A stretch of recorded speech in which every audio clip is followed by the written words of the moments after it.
Good morning, good afternoon, and good evening, everybody. What's happening, babies?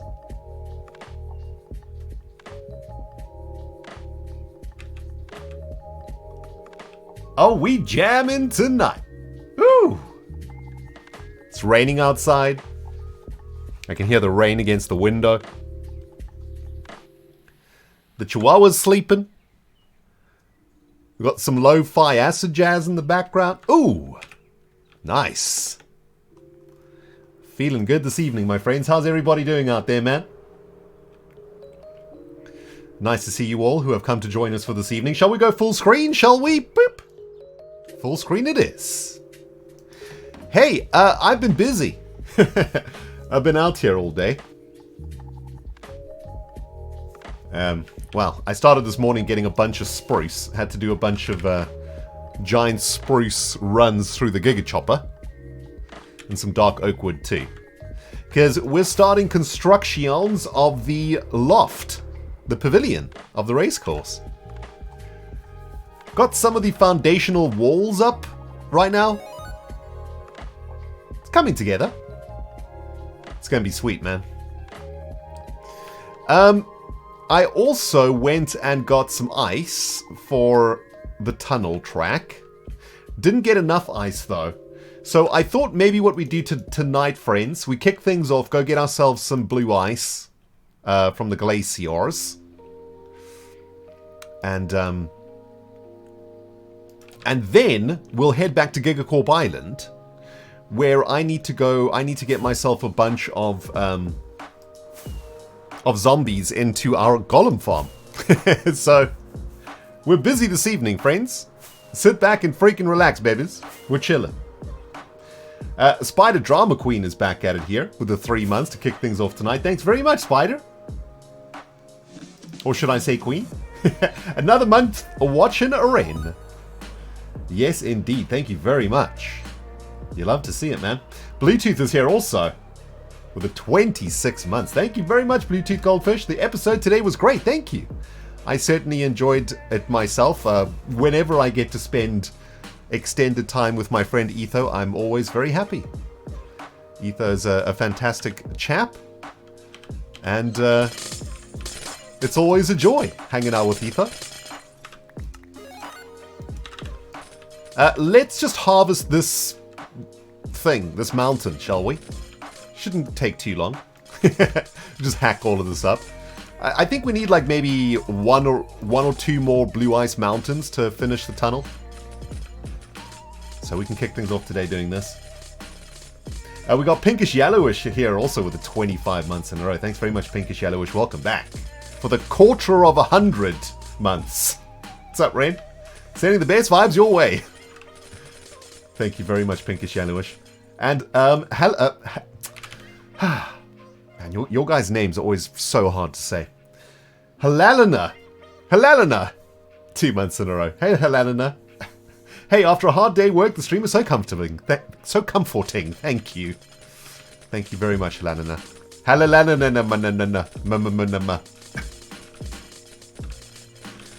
Yes, indeed. Sit back and relax, friends. Thanks very, very much for coming. What are these hermits up to this evening? What's happening here, man? Does anyone have 4 chests of sugarcane? Impulse is going to hook him up. Okay. Sounds like somebody needs rockets. Sounds like somebody needs rockets and doesn't have any diamonds to buy rockets. Huh? Huh? Huh? That's what it sounds like to me. Get into the mines, Etho. Jeez! Unbelievable laziness from our fellow boat racer, hey? Gonna have to have a word with him about that later on. McBro is here from Ireland. Hey, McBro, what's up? And Mother of Gamers is here. Podcast mode tonight for Mother of Gamers. Driving the kids around? Oh no. Mother of Gamers. Are the kids at that age where they need to be... You know, they're not quite old enough to drive themselves, but they are now social. And they want to hang out with their friends like every night. Is that what's going on? I mean, I only asked because I was that kid. I think it was probably Probably when I was like 15, I guess. But I went to a boarding school too, though. So when I came home from boarding school to my city where my family lived, I just, you know, during holidays, I just wanted to go. Every night I wanted to do something, like go to the mall or the arcade or the cinema or go hang out with another friend at his house or whatever. Go play Magic, the Magic store. Yeah, my mum was busy. Mother of Gamer says yupper. Yeah, well, somebody's got to do it, I'm afraid.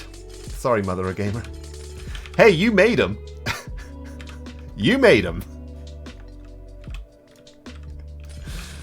I'm kidding. Much love to your kids.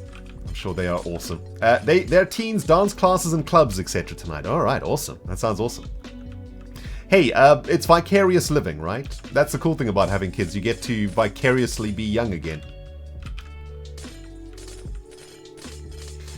But yeah, guys, thanks very much for coming, everybody. I hope you guys are having a great start of the week. Hey, we got a Hermitcraft episode out today, which was awesome. And very excited because managed to get the iron farm at Gigacorp Island up and running, which took the good part of a day or so to do all the zombie herding and all the necessary administration to get the thing functioning. I may or may not have misplaced some redstone here and there. So it may or may not have taken longer than it seems like it took in the video. But it is up and running, and I did a little test of our golem farm, and it's producing roughly a double chest of ingots an hour.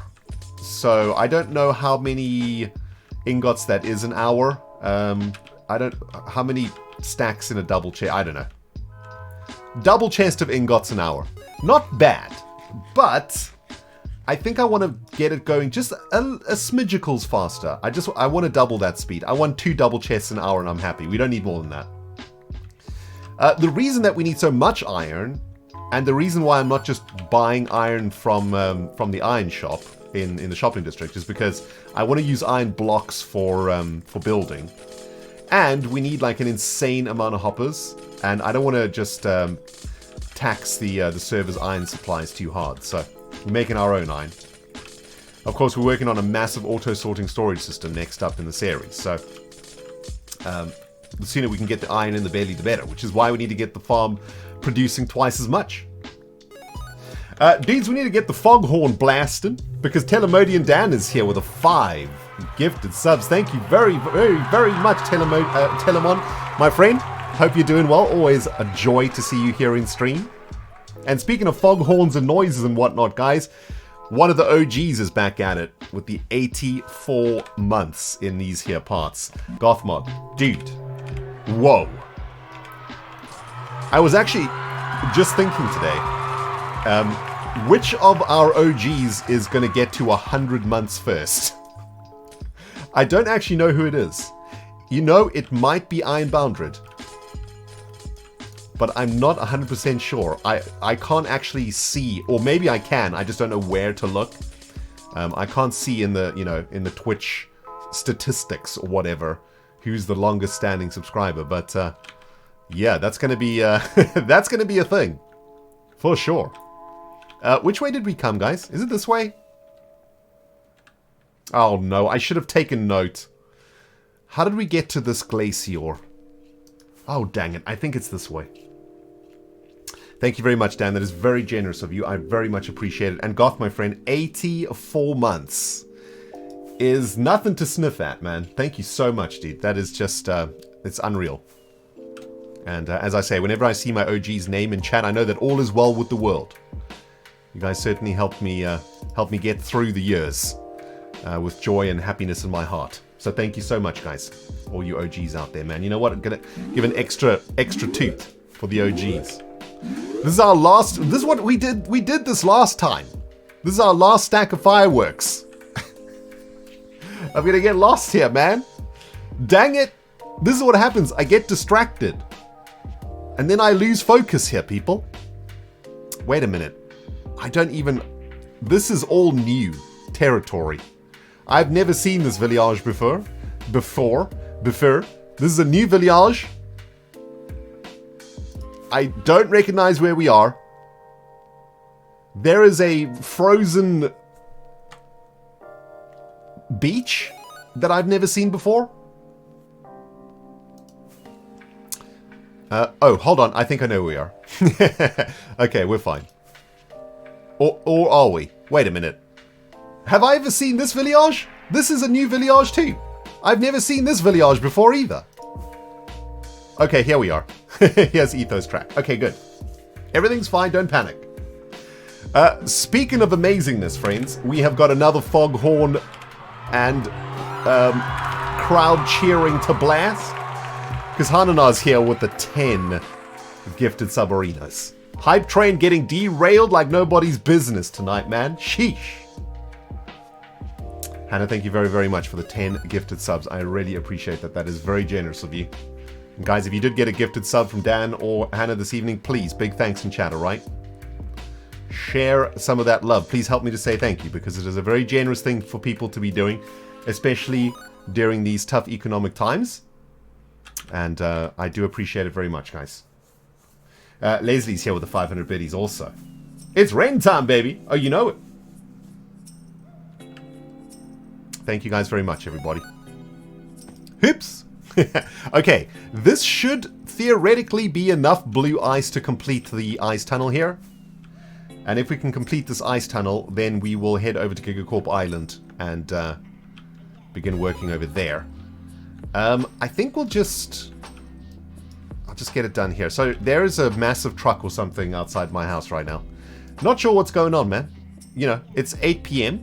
and there is like a massive furniture truck or something outside. You know, this is a great time to move furniture, apparently. 8 p.m. Suburban grumpiness, guys, you know? I mean, 8 p.m., like, there should be no furniture deliveries after, what, 5? You know, 8 p.m. people are in their houses, man. They're chilling. It's cup of tea time is 8 p.m. Ooh, speaking of which. 1 second. Zappers is in the house. Hey, Zappers, what's happening, baby? Nice to see you. And big shout out to chat today, man. Hey, guys, what's happening? How's Obi? He is doing very well. He's in the television room right now watching the BBC. We were chilling on the couch for the last hour or so. Just he was sitting on my lap and underneath a blanket, under his doggy blankie. And I was just watching some Twitch. And when I got up to come and stream, he was just really comfortable, so I just wrapped him in the blanket and left him on the couch. So there's basically this massive blanket, like a very fluffy blanket, and there's just a tiny little chihuahua head sticking out of it. And I think it's like really warm in that blanket, so he's like, nah, I'm not coming to the office. I'm gonna stay here, thanks, Papa. So he's chilling, man. We got more gifted subs coming in here, my friends. My goodness, absolutely amazing generosity tonight. Thank you very much to Very Vimagines for the 5 gifted subs and getting that foghorn blasting across the lands. Thank you so much. That is very kind of you, very generous of you. Thank you. Smile Junkie is here also with a 2 months in a row. Oh, these fresh subbies. The fresh subbies. Love the fresh subbies. They're so awesome. Thank you very much, Smile Junkie. Appreciate you. Have we come up with the track name yet? No. But, man, during the stream day, we came up with a really awesome track name that I actually liked a lot, and I can't remember what it is. I was meant to write it down. We abbreviated to something. We abbreviated it to, like, RRC or something. Or, CIR or something. I just can't remember. It was like Frozen River Raceway or something. But whatever it was a sweet name.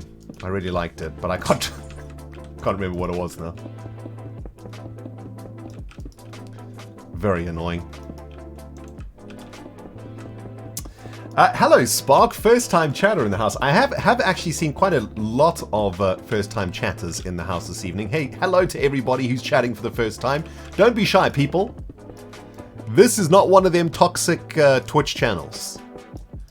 Thanks to our incredible moderator team who keep this place spick and span, insta-ban hammering any of those filthy trolls that try to come in here causing troubles. There's a very friendly and very welcoming community, so please do not be shy. Please do say hello. Dandelion Porn is here. Hey, what's up, man? First time chatter. What's happening? Yeah, it was IRR, right, Sprockside? I think so. What does IRR stand for? Something racing. Something... I don't know. Foofy is back at it after being very generous the last stream. Also, hey Foofy, what is happening? Nice to see you again. Thank you for the 2 gifted subbers. Yesem says your streams have good vibes. That's what we've been trying to establish over the last... how long have we been streaming for, Bayo? And and Bjorna? A long time now. 7 years or something. We've been working toward good vibes for the last 7 years or so. By the way, big shout out to Bayo. Bayo, I responded to you on Discord. Let's figure something out, man. Bayo's the head of my Patreon community, guys. And in case you didn't know, we do have a Patreon-only private server that is available for 18+ adults only. And it is a small Minecraft vanilla...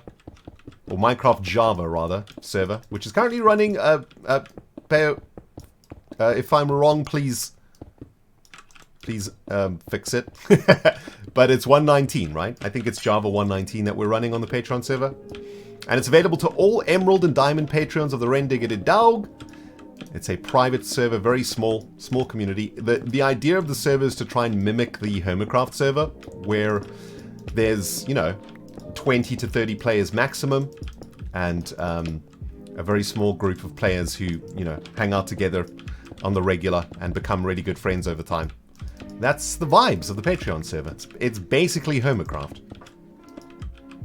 They're 1.19.2 on the Patreon server, yes. And currently in talks with Bayo to do a base tour of the Patreon server. Hey, see what happens tonight, man. See if we have time. Maybe we'll head over to the Patreon server this evening if we've got enough time. If not, maybe we'll do a stream tour of that amazing server sometime. Their server's amazing. It's awesome. Like, it's completely self-run. The patrons look after it themselves. As I say, it's an adult community, right? It's an 18+ community, so there's, no shenanigans or nonsense happening on the server. It's all very well kept after. It's basically what a server looks like when adults play on a Minecraft server. That's what it is.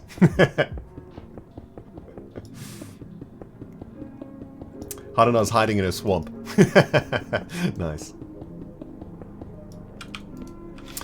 So, I wanted to talk this evening while we're doing this about... I just saw somebody mentioning it. Smile Junkie, you just reminded me of what I wanted to talk about today. Mandalorian 3. Have we been watching? What do we think? I'm actually quite curious to get Scar's opinion on Mando 3. See what he thinks about it. It's a bit slow. Frozen Llama, we'll see you later. Great monsters in the dark. Very, very good so far. So far, so good. I kind of share like all of these sentiments. It is pretty good, but they redid the theme song and it sounds weird. That I agree with. Why mess with the song? It was so good. Yeah, Scar's got many hours to discuss Mando 3, for sure. He could talk about it way more than we ever could, that's for sure. German Kitty says, I've actually never watched it. I should probably do that. Well, if you like Star Wars, like the originals, Mando Season 1 and 2 feel very much like the original Star Wars, and they are brilliant. Like, if you're a Star Wars fan and you like Star Wars, you've missed out, basically, on amazingness. I feel like a lot of tension is gone, but I'm sure it'll pick up. Okay, first things first. My opinion on The Mandalorian 3. First things first. The settings, the costumes, the sets, the ships, the aliens, the CGI, everything. Chef's kiss. Mwah. Amazing.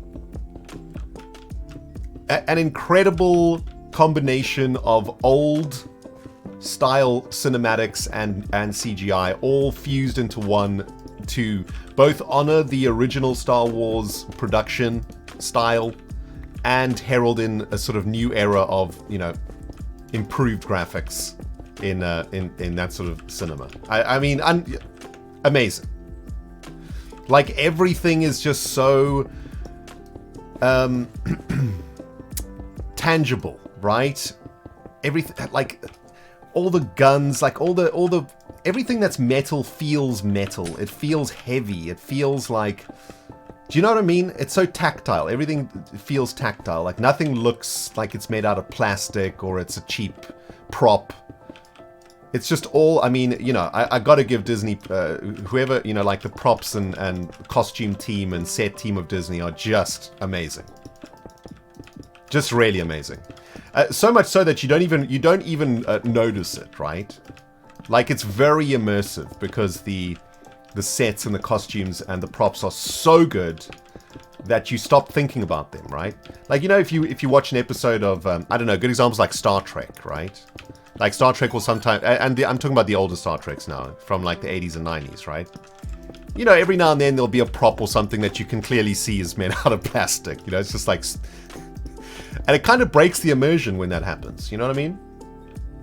So I think it's really important that you spend a lot of your budget on making your props and sets like as real as possible, even if it means using real steel and metal and things like that.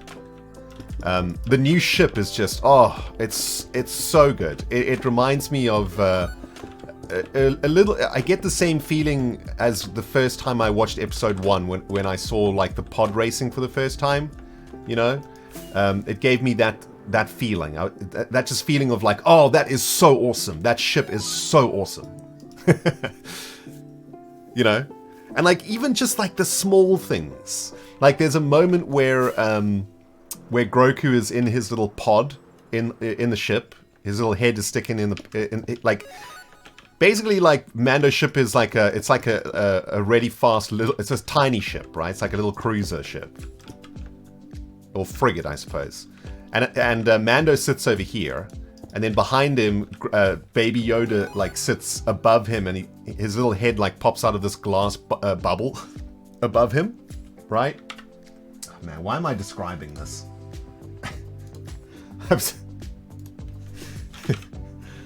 Oh man, hold on. Let's see if I can get a shot of it.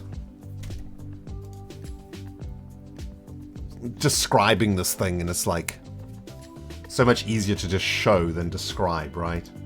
Oh, let me try find a nice screenshot here. Here we go. Yeah, this is a good one. Hold on. Pushing all the wrong buttons. Sorry, guys. Sorry. Open image in a new tab. Okay, there we go. Professional streamer, clearly. So this is his ship, right? What is this thing called? Yeah, it's a Naboo Starfighter. That's right. Just an older version, and it's got some plating missing and stuff, right? Some like armor plating's missing and whatnot. But what's the ship model called? Yeah, it's an N1, right? Yeah, that's it. It's just so awesome. It has these like super long pointy things that come out of the engines, which I just think are, it's just so cool. And little Grogu sits up here, right, in this little pod. This is actually where droids are supposed to sit, but I think Mando must have customized it for Grogu, right? For him to sit in there. But like, just look at this.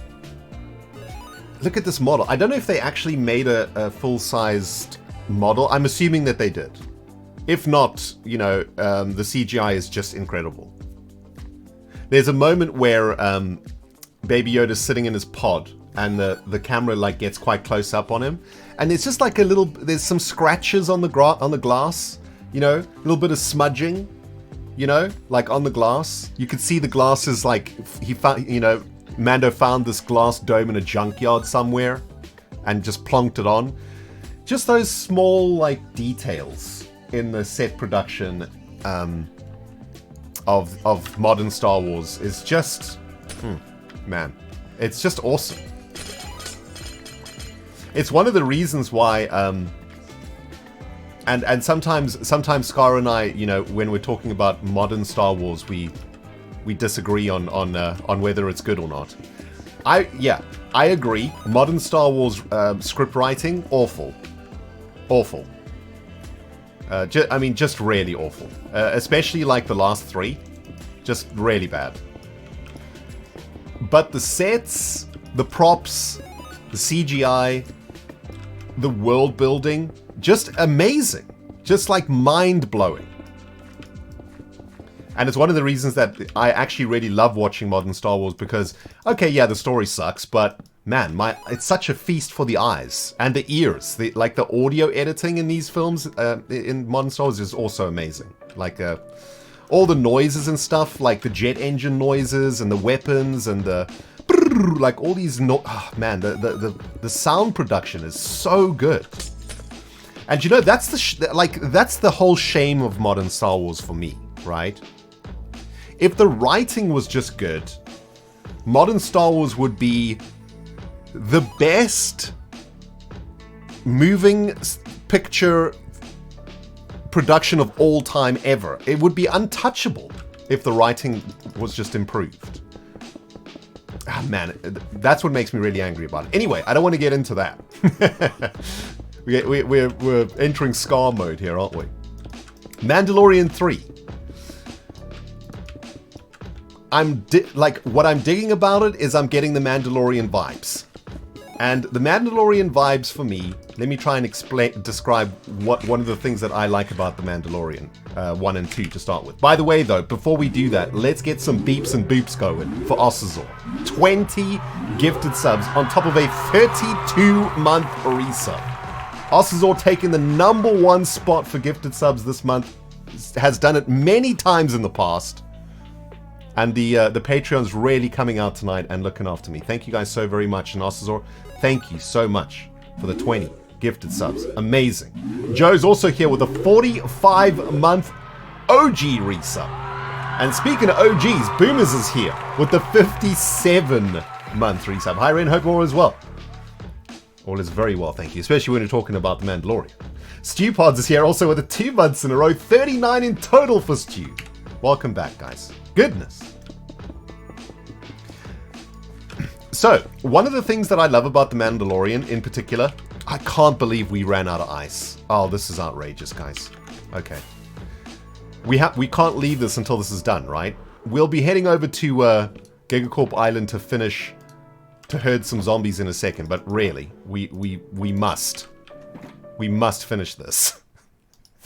Let's take the bed with us this time. Anyway, so one of the things that I love about The Mandalorian, the series in general, is that... How do I explain this? The plot and the main stories, like everything that's going on, is isolated to Mando's world only. And like Mando's existence, right? I'm not like a big enough Star Wars buff to know, you know, like the real depth of the story and whether or not Mando's storyline like intersects with the main Star Wars storyline. But to me, the Mandalorian series is just a thing that's happening in the world of Star Wars that doesn't matter to anybody but the Mandalorian and the characters around him, right? And I think that there's something super cool about that, you know? Because Star Wars is like such an epic story, you know, of this immense evil that's trying to basically take over the universe. And it mimics human society in many ways. And, you know, it's got all of that like really intenseness to it. Traditional Star Wars. And Mandalorian is just about this Mandalorian that, you know, stumbles across this little creature and all sorts of weird and wonderful things start to happen around them. Yeah, it's like it's a side story, exactly, right? And it goes even further than that, where, and this is one of the things that I see people complain about The Mandalorian. You know, the common complaints about The Mandalorian is that nothing happens in episodes, or pointless things happen in episodes. And it's true, right? And the thing is, because like modern Star Wars writing has been quite poor in the movie side of things, I think the Mandalorian writing team is getting the same scrutiny. And I've seen that scrutiny coming in the first couple of episodes of Mando 3, right? Namely, I don't want to spoil the story really for you guys who haven't seen it yet, but basically like in the first couple of episodes, Mando wants to go and retrieve a droid that he wants to use for a very like spiritual reason. That's also only important to him and important to nobody else.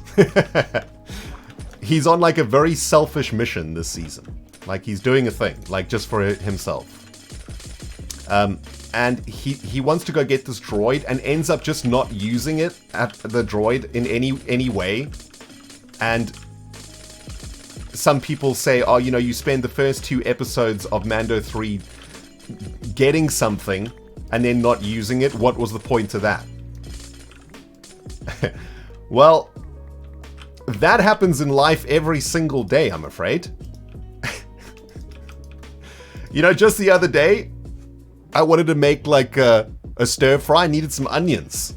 So, went to the supermarket. There were no onions. Had to go home. That was my day. Right? That was a story in my life, right? That happened. And just how the Mandalorian series is a side series in Star Wars, I see that very same formula for the episodes also, where sometimes things just don't happen. Or sometimes things happen and nothing happens after that thing happens. Because I think the idea of The Mandalorian is that it's giving us a deeper insight into the Star Wars universe. Making us feel like the Star Wars universe is alive. And in the Star Wars universe, not every single moment of every single day in every single corner of the galaxy there is something exciting happening. And not every single minute of every single day in every single corner of the galaxy does every plan that every hero has come to fruition. That's not how life works.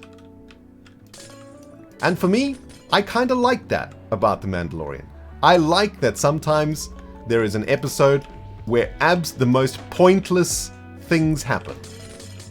And that by the end of the episode, nothing has been achieved other than Mando impacting the lives of a small tribe or, you know, one person in a city or something.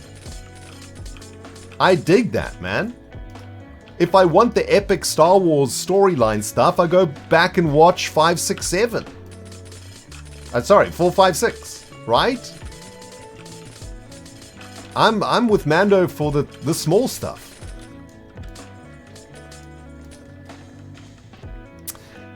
I'm also pretty sure that this might be some pretty sneaky writing going on. Where, yes, it might feel like nothing's happening in the first 2 episodes, but maybe we're getting Naruto'd, right? Maybe we're getting Naruto'd. Maybe this is the calm before the storm, so to speak, right? And maybe something really, really hectic is gonna happen in the next couple of episodes. And you know how you make something really hectic feel even more hectic in a series like this? For the first couple of episodes, do nothing. Achieve nothing. Make the audience feel like nothing's happening. And then, boom! Lay it on them. That's how you get an emotional response as a writer. So, you know, give it a chance, I would say. Enjoy being immersed into the Star Wars universe. Yeah, there's a couple of things that don't quite make sense. Episode 2 was kind of weird. There was a couple moments that I was like, sorry, what?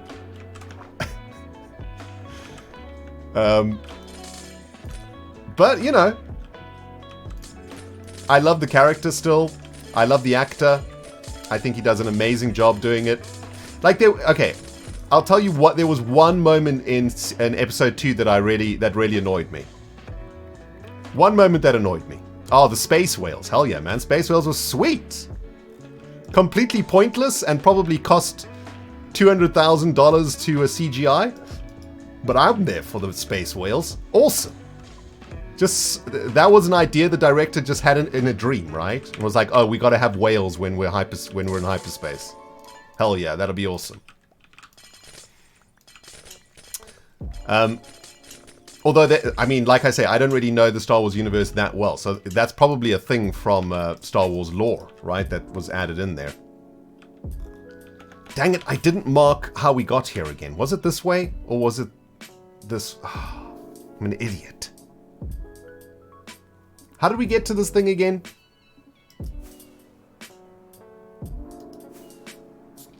But yeah, there was one moment that really annoyed me. I'll tell you what it is. Was it left? Okay, let's go left. So Mando's got the dark blade, right? Which is kind of like a lightsaber, but made out of like dark matter or something. It's like a super powerful. It's made out of like I don't know. I don't actually know how that blade works, but it's awesome. And when he turns it on, it gets really heavy, and he can't pick it up. Or like he has to fight with it at some point. I think it's in episode 2. And he's got to fight with it, and he can't like pick it up, and he can't fight with it. You know, it's like super heavy. He's like struggling to wield it. And there's another character that's with him in the episode. I don't want to give any spoilers here. There's like another character with him. And there's a moment in episode 2 where this character gets this blade and can just wield it like it's nothing. Like it's made out of paper.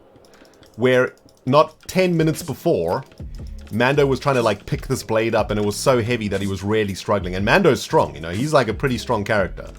And he's like unable to really use the sword, but this other character, it's almost like the writers forgot that the blade was heavy in that scene, or the director like forgot about it. I don't know, it was just weird. It was a very weird moment. I was like, wait, hang on. Isn't that blade supposed to be really heavy? Or does it have something like more to... Is there more to it that I don't actually know? Like, does that blade... Is that blade connected to your soul or something like that? And... Oh, okay. Oh, okay, well, there you go. It's explained in the Book of Boba. Oh, right. You see, this is the thing. I just made a judgment on this series without actually knowing what was going on. Where actually... If Bo-Katan had... If the sword had been heavy for this character... That wouldn't have actually made any sense at all. That would have broken the Star Wars lore. Right? Yeah. Well, there you go. I mean, that is just proved very much, in my mind, why I just don't take any criticism of Star Wars seriously. Because I think most of the people that are criticizing Star Wars actually don't know anything about it. Or at least they don't know the details. You know... The Mandalorian is a series where the directors are able to like flex their creative muscles and add stuff in that doesn't have to be there, like space whales, for example. You know, creatures that follow you in hyperspace. Just like really cool stuff that doesn't have to be there. Or like putting stuff into the series from the deep lore that people don't actually know.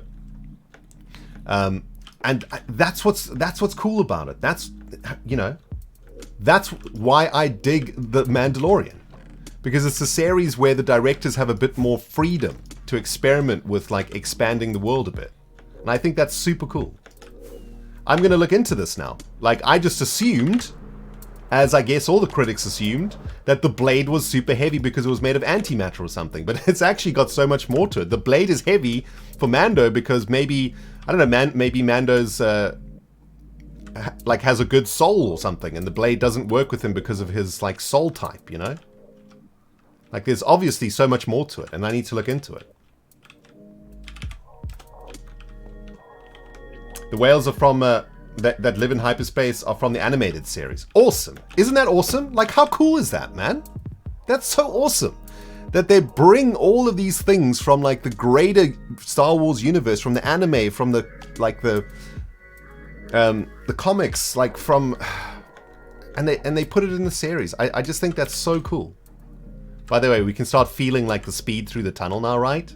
Man, that feels awesome. And so, with all of that being said, and a perfect example of me being one of the many who just read a criticism of Mandalorian and think, oh yeah, the director was lazy there. Or the director, like, that writing is bad writing, right? I don't know what I'm talking about, man. Nonsense. The writing's perfect. It's actually perfect.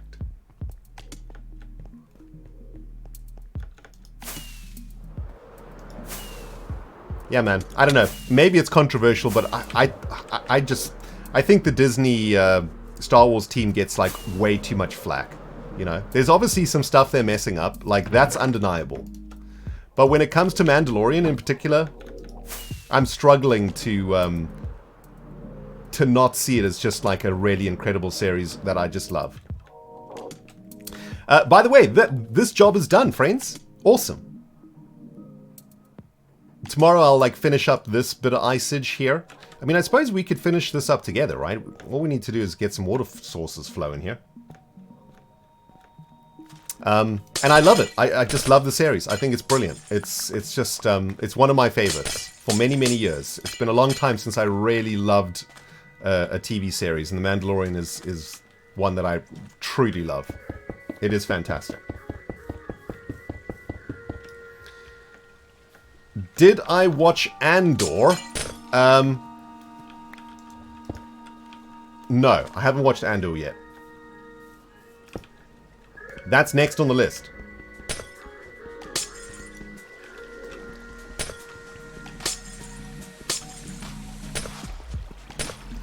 Next on the list.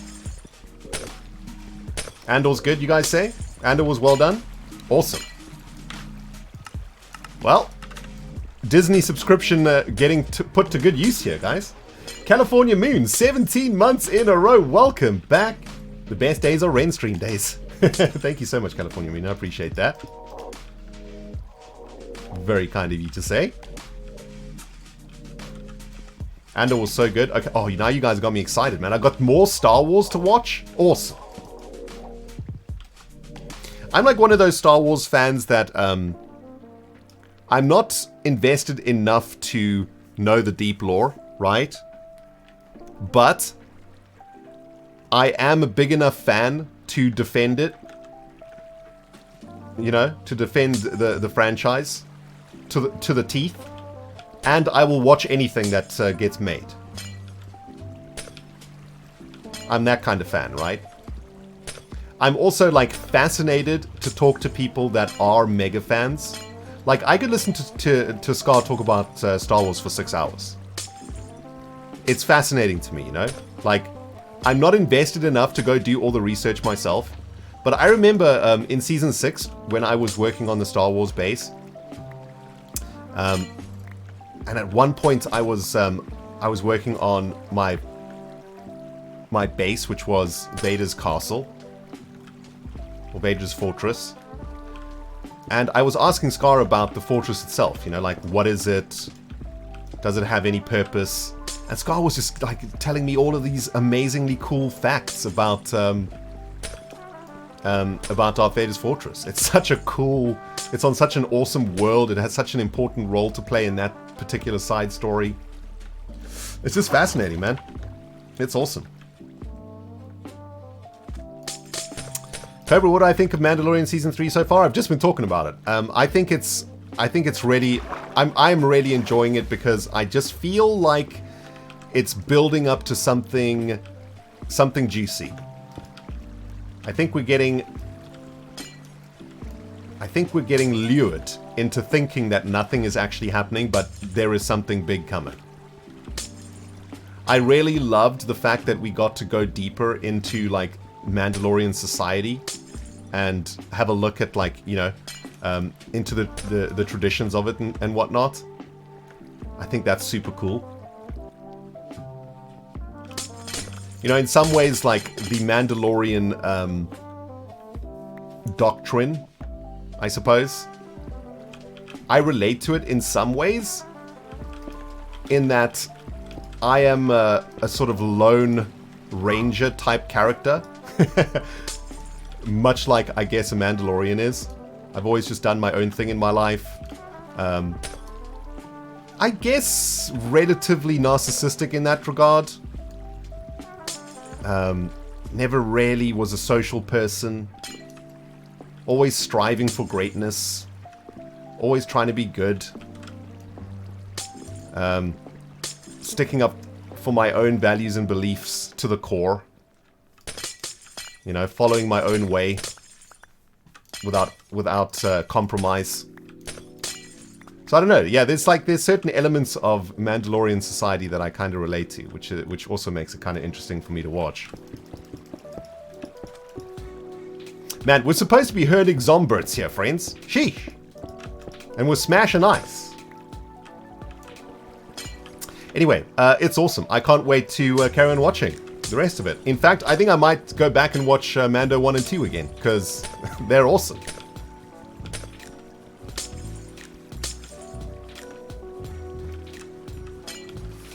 Sneaky says, watching you do this is rough. It's much easier than you're making it.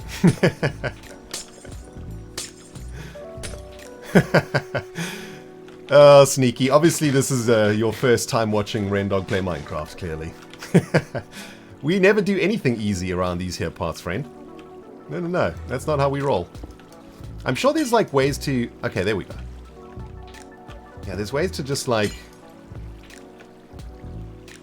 make all the water connect up to itself. Oh, jeez. This is relatively painful, though, I will agree. My friends, we gotta get the foghorn and the thing blasting, because Boomers is back at it with a 10 gifted subs to the community here. Thank you very, very much, Booms. That is very generous of you, as always. And thank you for your very many years of support that you've shown me.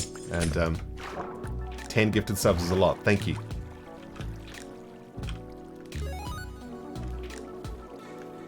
What am I doing wrong here? I think what I should do is something like this. Let's try something different. I think we can make infinite water sources go in this direction if we do it like this. Perfectly Sane Lunatic with a gifted sub here also. Thank you, Perfectly Sane. This should potentially help to increase water making business, although this water is not going to freeze here, is it?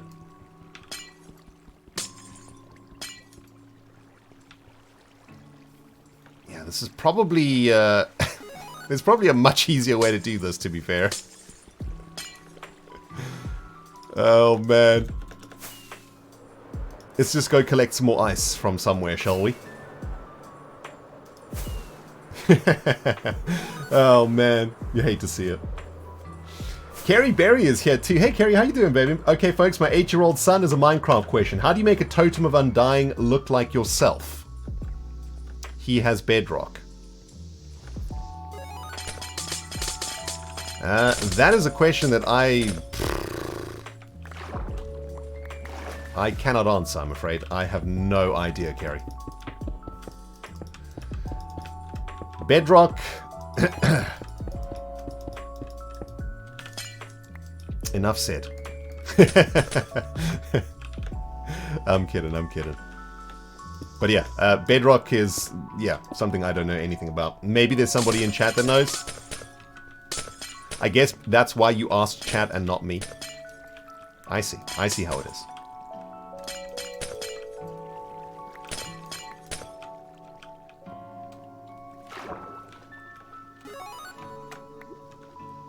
Yeah, Bedrock is an alternative universe. It really is. You know what Bedrock's like, guys? It's kind of like Petrol and Diesel, right? Where Minecraft is the car, right? And Bedrock is the... Java's the petrol, and Bedrock's the diesel. If you put petrol or diesel in the opposite car, you break the car. Like they're completely incompatible.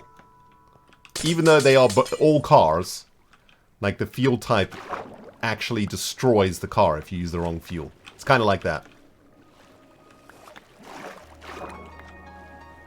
Anyone else online? Oh, it's just me at the moment. Yeah, I think Tango was streaming.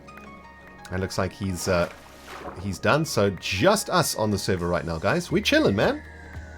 Taking it easy. Whoopsie. Don't tell Etho I did that, okay? Wasn't me. Soul Hunter is here. Hey, Soul Hunter. And Just Lav is here with the first time chat. Just Lav was asking us if we're the only ones online right now. Unofficial Tango Raid. Hello, Unofficial Tangos. Welcome, welcome, welcome. We are currently derping with ice. Trying to flood this little section of our race tunnel here so that it can freeze over. Is the current goal. Thank you for the Unofficial Tango Raid. Thank you, guys. Thank you, Tangos. I see Tango was hard at work as usual. Over there on DO2. Looking good. Looking good. Yeah, Cubs added some really awesome stuff to his pyramid, man. Brand new trading hall thing for TCG. And I was thinking about like just doing a TCG episode soon because we've got the TCG side series that I do, but our deck is like looking pretty good right now. When did we play TCG? Did we stream TCG? Yes, we did, right? We played Etho the last time we streamed, I think. And the deck was looking pretty decent. Playing Boomer's mix with Etho and Azuma for damage over time, poison, and burn. And in our game against Etho, we got to activate Impulse for a double Boomer bonus. So he was doing 150 damage an attack, which is pretty insane because we had 2 AFK boomers. It was pretty cool. Anyway, Cub's new area, like, firstly, is a glossary of all the cards in the game, so you can see all the different hermits and effects and whatnot. And it's like a place where you can trade your hermits and your effects with other hermits. So, a really great way to, like, start collecting some of the cards we want for different decks, right? Alright, so all of this that's exposed to the sky will freeze, and then we'll just have to fill in a few lines here. Here and there, and that under section there won't freeze. That's okay though, guys. That's awesome. We did it. This is going to be so cool. Whee! You know what I was thinking the other day, guys? What if there was a section... Okay, this might, like, be controversial, but I'm just going to run this past you and see what you guys think, alright? You guys are the litmus paper for this particular idea. I haven't told Etho yet, because I think Etho will raise an eyebrow in my general direction with this one suggestion. But, what if... Where's the bed? There. What if there's a section of the course where you got to get out of the boat and elytra? So, for example, there might be, I don't know, like a tunnel through the side of the mountain like this that you got to fly through. You got to fly through rings, right? Elytra racecourse rings, and then get into a boat on the other side. Just like one section, right? Just like one little section somewhere. What do we think? So it's kind of like a triathlon, yeah, but it's just like for one thing. could make it optional.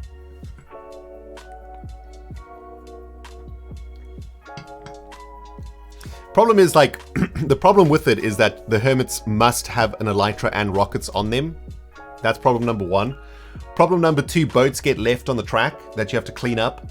Problem number 3, you got to make sure that at the point where the Elytra course ends, there have to be boats available for the players, right?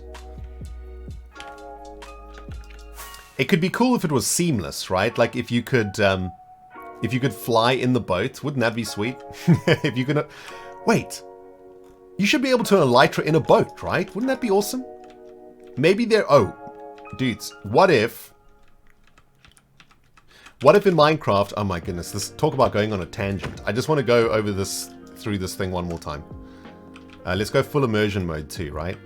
First person. Whee! Can you even like bob and weave through this? Not really. I was hoping to be able to bob and weave, but I think you go so fast that it's basically impossible. We would have to get rid of some of the pillars, I think, to be able to do it. What if you could make a bamboo canoe? Right? That's really light.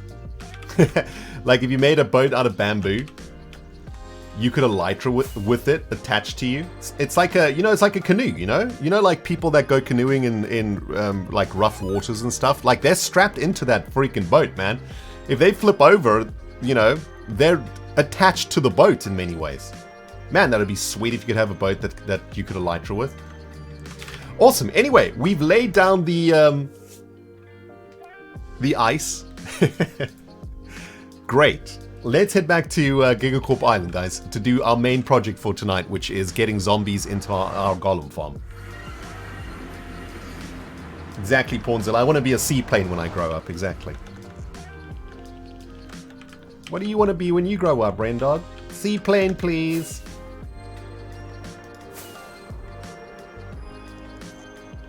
A kayak, exactly. That's the word that I was looking for out of. The brain was just struggling to find the correct nomenclature. But yes, kayak. What if you could make a bamboo kayak that allowed you to fly? Would that not be the sweetest? That way you could fly and like land in oceans and stuff. It'd be pretty sweet. Keyboard is back at it with some biddies here. Maybe the direction changes every race on the leftover boats stay at the end of the tunnel for the next race. Ooh, that's very clever, dude. That's very clever. Yeah, so like you have boats on either side of the Elytra track that naturally switch because the direction of the course changes. That's a really clever solution. But yeah, maybe we have like an Iron Hermit version. Somebody mentioned like an Iron Hermit edition. Did I leave my rockets at the boat race, guys? I left my rockets at the boat race, didn't I? You do hate to see it. We gotta go back. Don't know if we have enough rockets to go back, though. Well, we will see.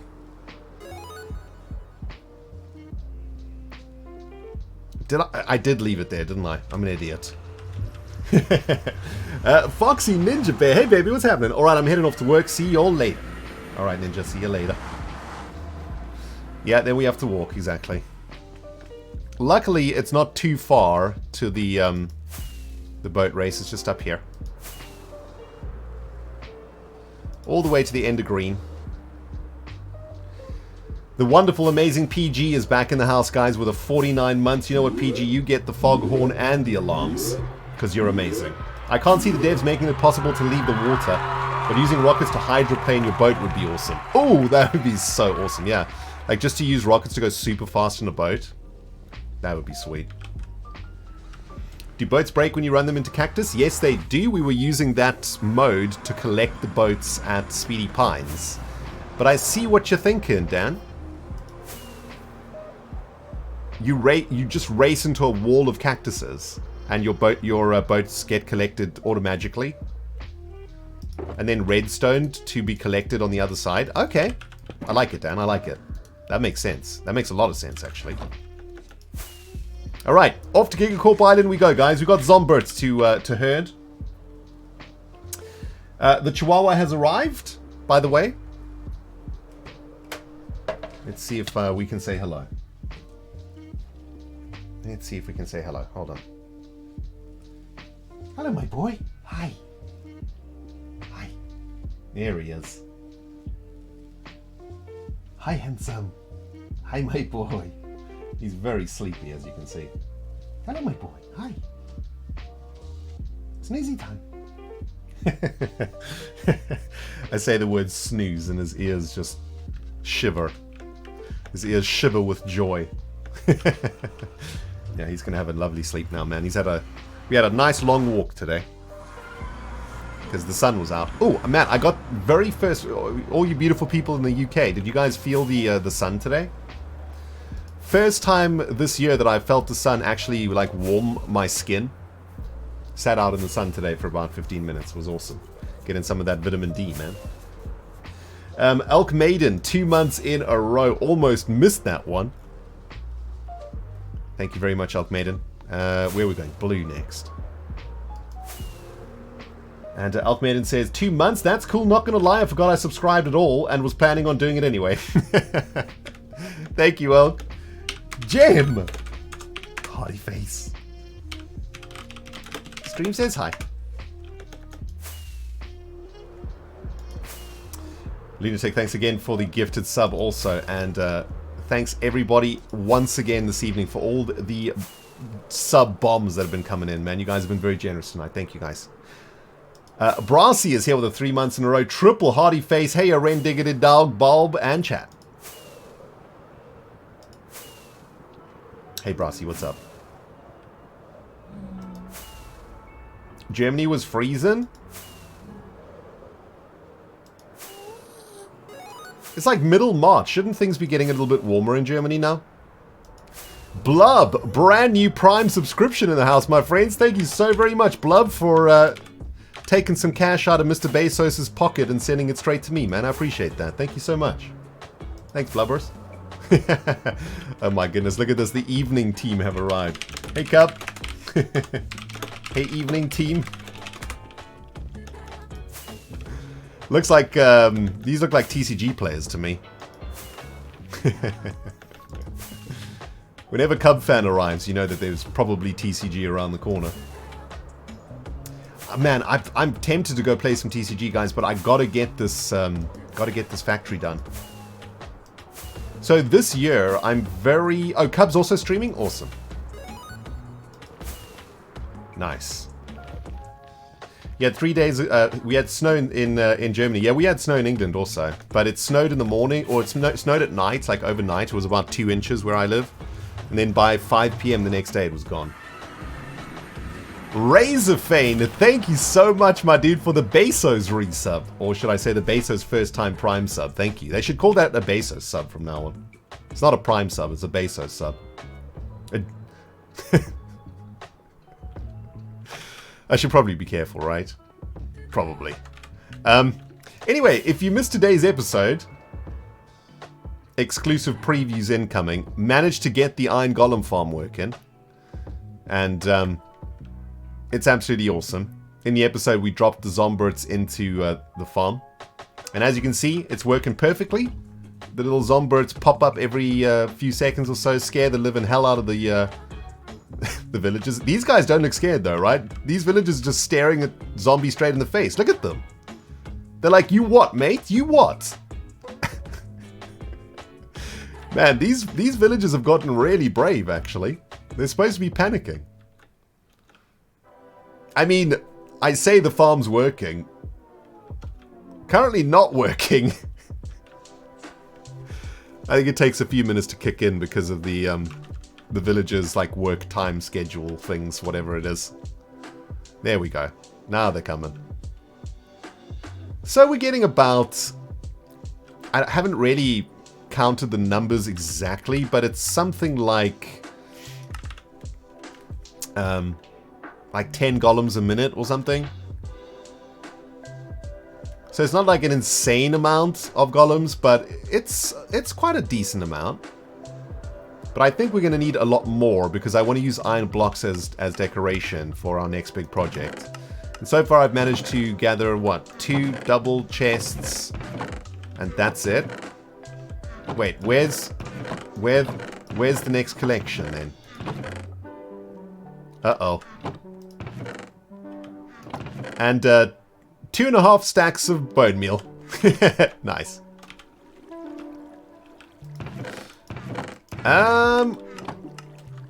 I feel like the hoppers might not be working here correctly. Hold on. There goes the irons. The irons come in. There the ingots. Where they go now, though? They should be getting sorted here.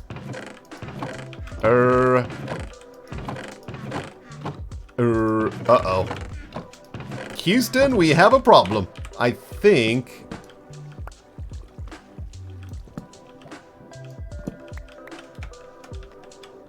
Oh, dang it. They're supposed to be traveling along this hopper line here. The ingots.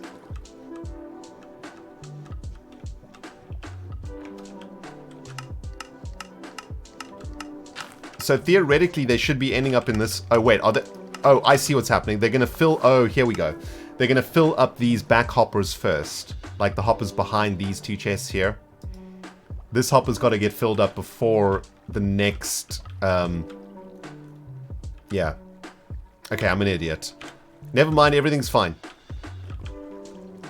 No need to panic, everything's fine. How are we going to fix this, though? Like so? There we go. Alright, never mind, everything's fine. Crisis averted. Oh, man. Okay, anyway, so... This thing's up and running, doing a pretty decent job. I want to double the speed of this thing, which means we need another layer functioning. Last night I spent a couple hours getting the villagers into the pods. Let me just check that they're all survived. So there's 333, 33333, 33333. Okay, they're all there. Excellent.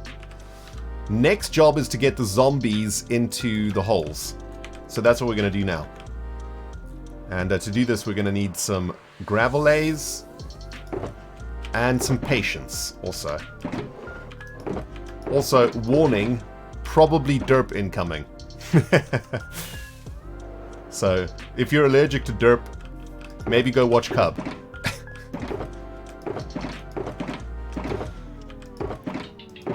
You know?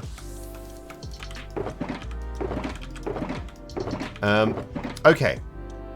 That should be enough gravelays, I think. Luckily, like, all the infrastructure's in place, so it should be relatively easy to do this. First thing that we need to do is just set up, like, a safety column or pillar for the zombies, so that when we lure them into these drop areas, they will go straight down into the hole. Oh, also, where is the hole? There's the hole, okay? They got to land on the piston, because when the zombies are fallen, they'll try and move, right? So we want to, whew, that was close. We want to guide them correctly. Also, before we do any of that, we need to make sure that there is something for the zombies to fall into, aka a water source, or they will just splat. So before I forget, let's get water sources in place first. I feel like we need some more gravelays here. We'll just take some stone in case. Okay, so step 1. Saturate on level 2.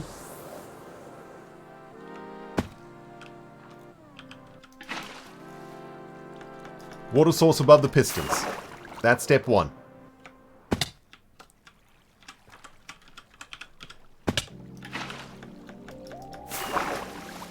Gotta concentrate now, guys. So usually the Rendog brain, the mouth and the brain can't work simultaneously. So basically when I'm talking, I'm not doing anything that requires concentration. This is basically an insight into how my brain functions. If I'm talking, I'm not concentrating on anything important.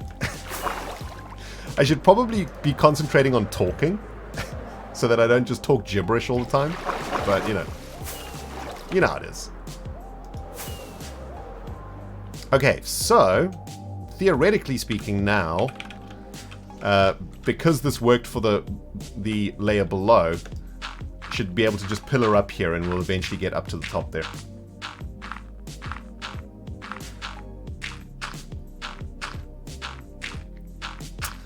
Finnish Kiwi says 3D biomes higher might not be Mushroom Island. You know what? I didn't even check that. That's interesting.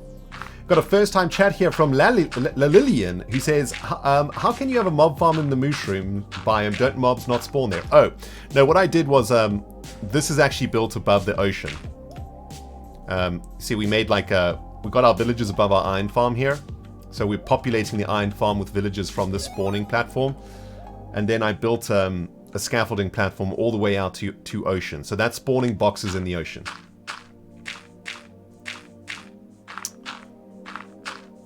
The one and only says, you need to concentrate. Stare at the orange juice carton again. Made from concentrate. Dang it, you got... We got a first time chat here from Cosmic Penguin also, which is a thumbs up. Thanks, my dude. Are we working on the racetrack? We were working on the racetrack for the first part of the stream. Where were you? We're done there now. Sorry, dude. We finished at the racetrack, and now we're at Gigacorp Island. Herding zombies into our iron farm is what we're doing now. Alright, so that is Guide Pillar 1. Undead Guide Pillar 1, that's the official name for it. Whoopsie.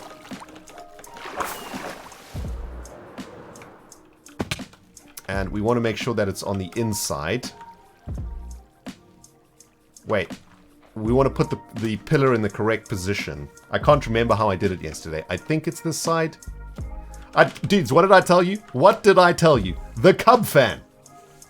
By the way, Donkey, thank you very much for the Prime sub, man. Thanks so much for using the Bezos sub on me, my friend. Appreciate you.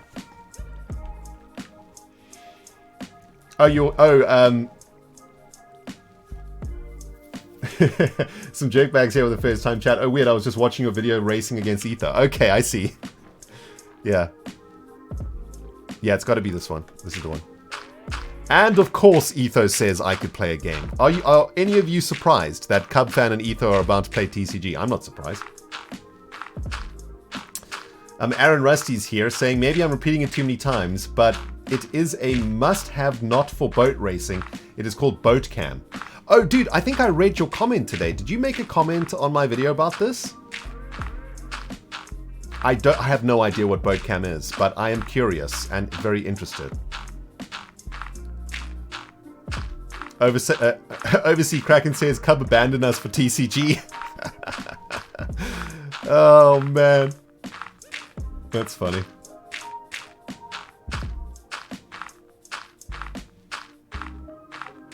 Cloud! Yep, cloud. Massive cloud. Wait, have we gone past it? Oh, no, okay. We're just ridiculously high up. Hey, Foxy, what's up, dude? Welcome to the stream. Welcome, welcome.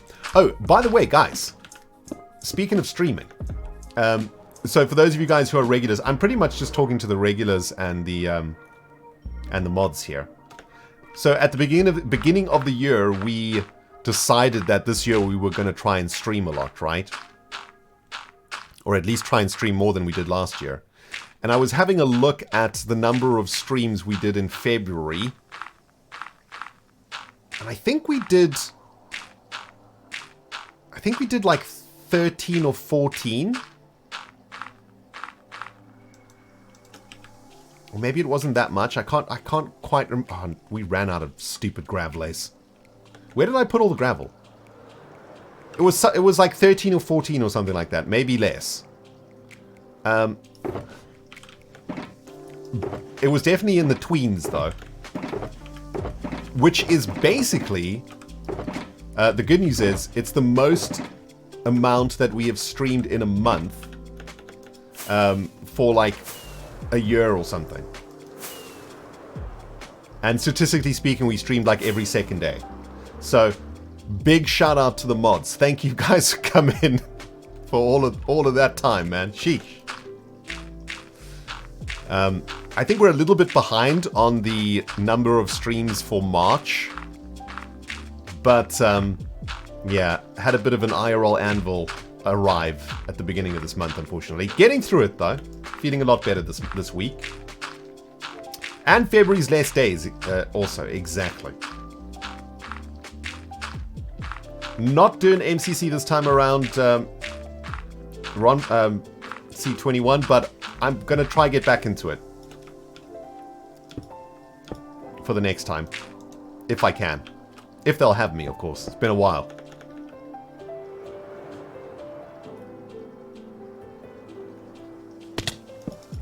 Just sleep this night away. So yeah, guys, pretty happy about that. You know, on top of that, like, we've got our YouTube output pretty consistent this year. I'm quite happy with it. You know, I've been trying to go for at least an episode a week, sometimes a couple of episodes a week. And we pretty much nailed it since the start of February. So really, really great, great stuff for the Rendog world, I suppose. We're cooking with gas this year, and it's great. Deadbrain says, thanks, Ren, for the entertainment and mods for keeping a great and nice community. Oh yeah, this place doesn't exist without the mods.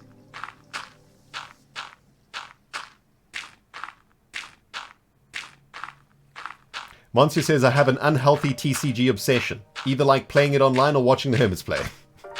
Welcome to the club. Yep. Dang it. Out of stupid gravel. Okay. There must be more gravel around here somewhere. This is why we need a sorting system, guys. This is getting outrageous, is it not? We cannot go on like this. I mean, the amount of time I'm wasting looking for items in chests. Also, why is it that we never make a storage system first in Hermitcraft? I think next season, the first thing that I make before anything, including gigapods, is a storage system. Exactly. The gravel's never there when you actually need it, right? No! Is that going to break redstone? Oh, I will be angry. If that breaks redstone, I'm angry. No! What can we do about this? It's coming. Okay, that should be fine. Hello, water. Alright.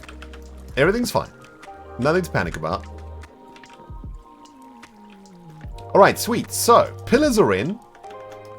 Next up, we gotta spawn Zomberts.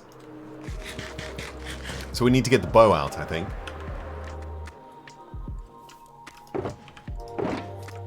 By the way, I do apologize if there's any vertigo sufferers in chat right now.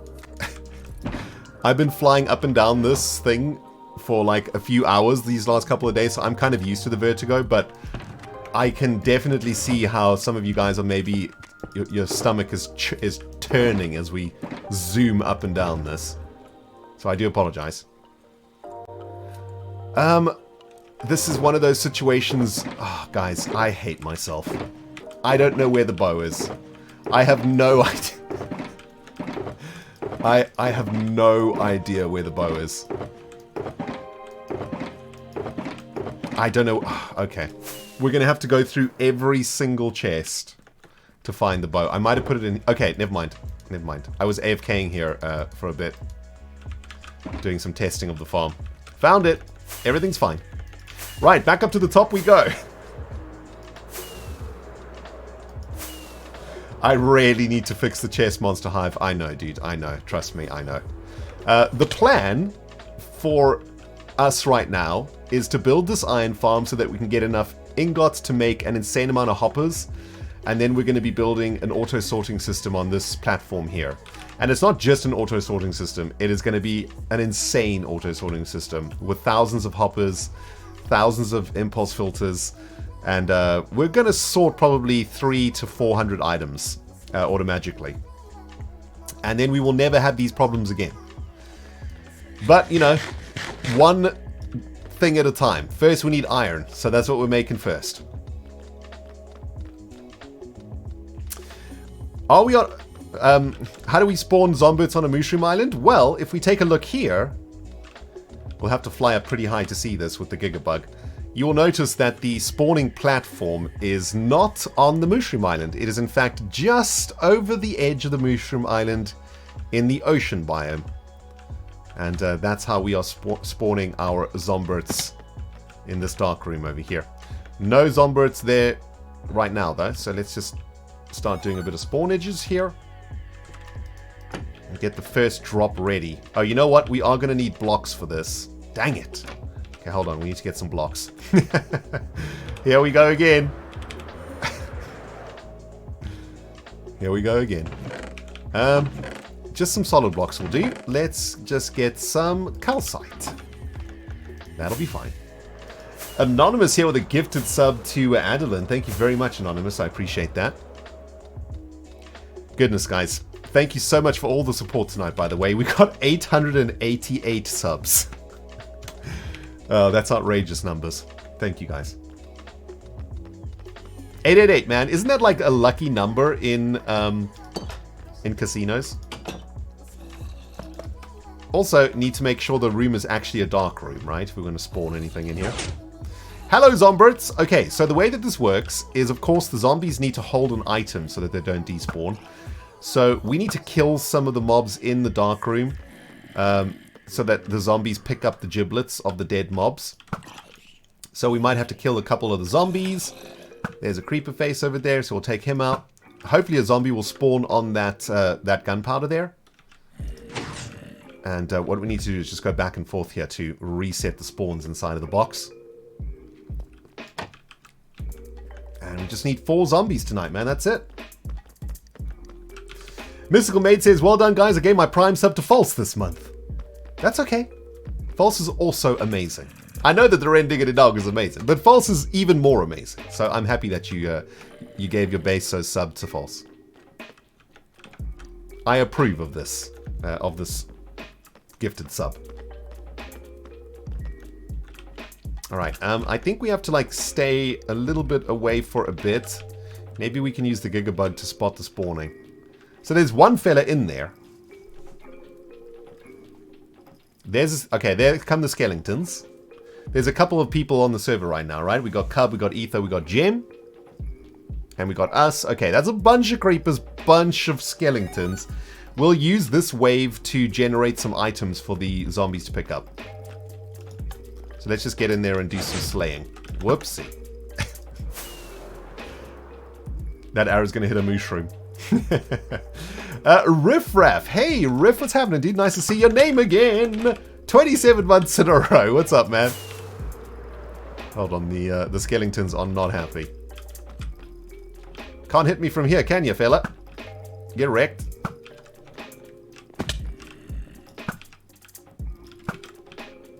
Alright, we'll just do a wave of mob killing. Leave some giblets in the spawning room for the zombies to pick up. There we go. Out of the way, dude.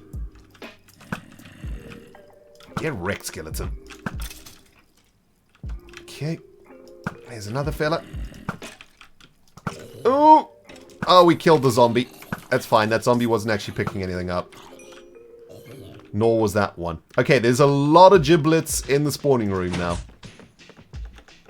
It sounds like the name of a punk band. Giblets in the spawning room. This year at Download, Giblets in the spawning room. Stage 3. Opening for Gojira. Oh, man. Speaking of metal, how many metal fans in the house right now, man? Zombie villager. I don't know if zombie villagers can pick items up, to be honest. Gojira does rule. We have to save the whales. Those aren't the actual lyrics, but, you know. We have to see the whales floating in the sky. Dylan, Dylan, Dylan, Dylan, Dylan, Dylan, Dylan, Dylan, Dylan, Dylan, Dylan, Dylan, Dylan, Dylan, Dylan, Dylan. Gojira is awesome. What type of metal? I mean, yeah, there's so many different types of metal. Listen, if you like heavy guitars, heavy drums, and awesome vocals, I may have a suggestion for you that you might enjoy. So I've you know how it is, man. Whatever music you listen to in your 20s, like that's the music that you listen to for the rest of your life. That's just how it works.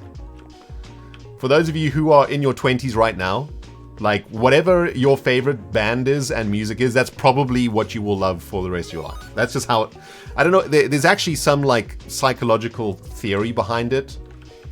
I can't remember exactly what it is, but there's some psychology behind it.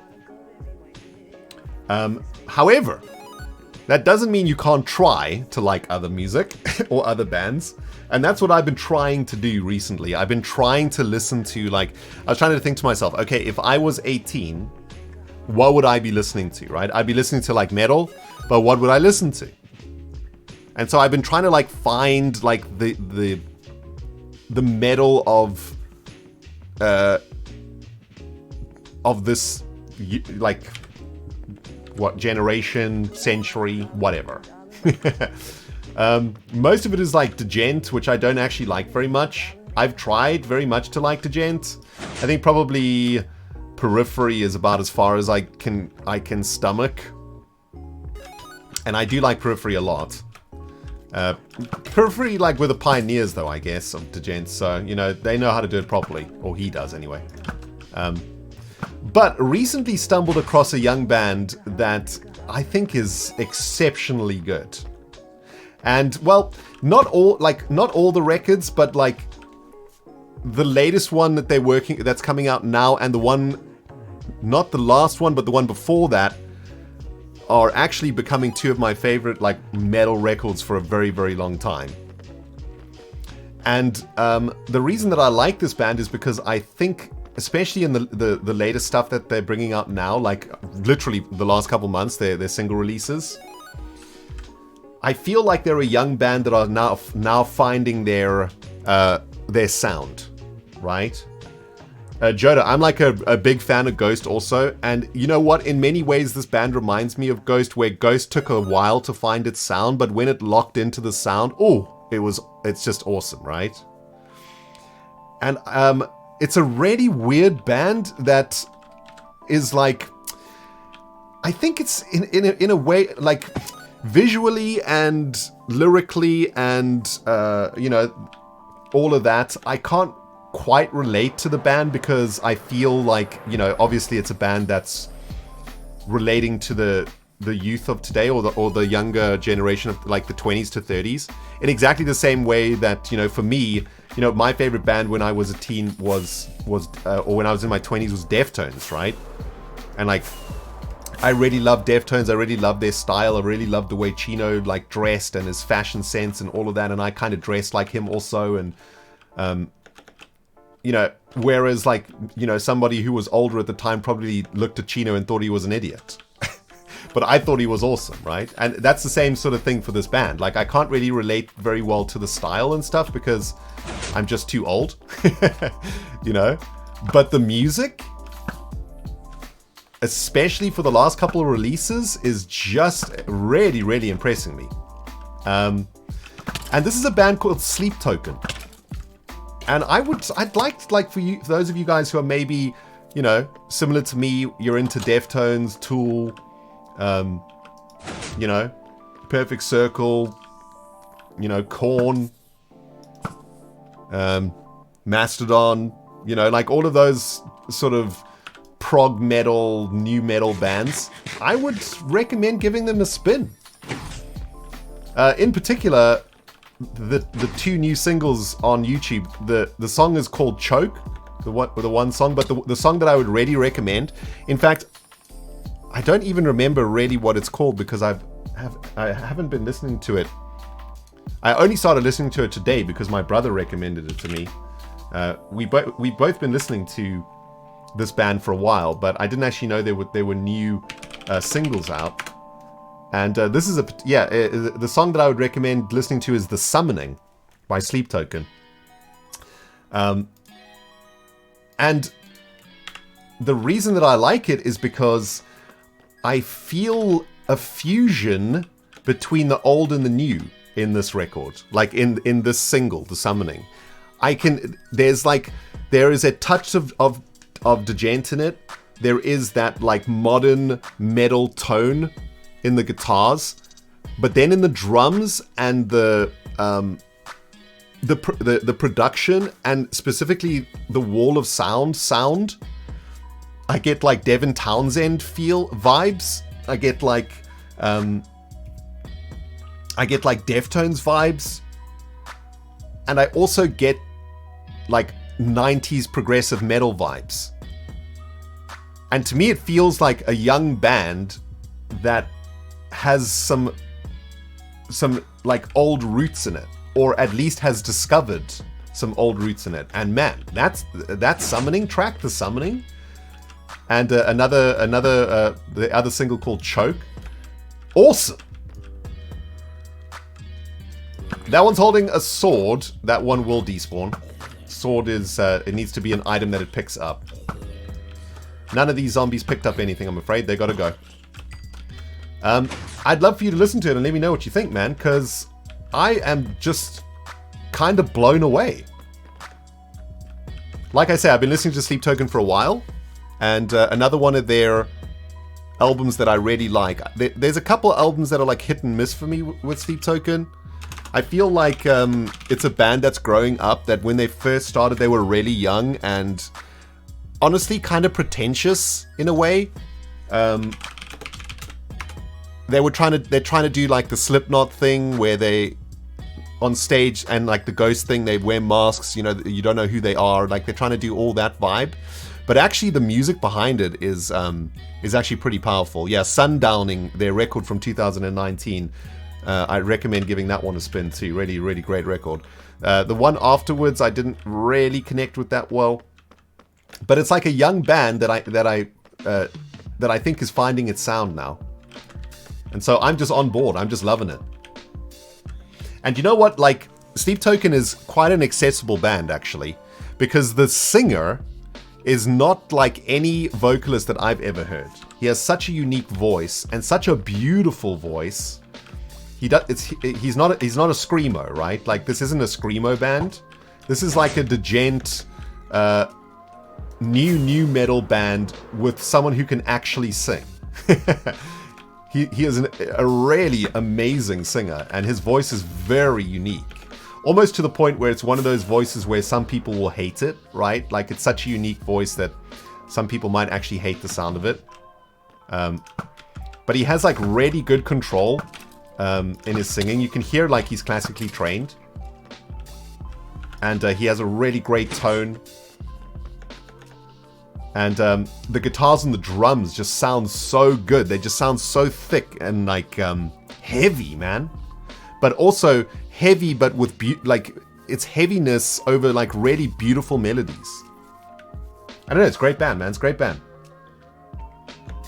So highly recommended for any metal fans out there. Give them a try, man. You know, we got to give the young ones a go also.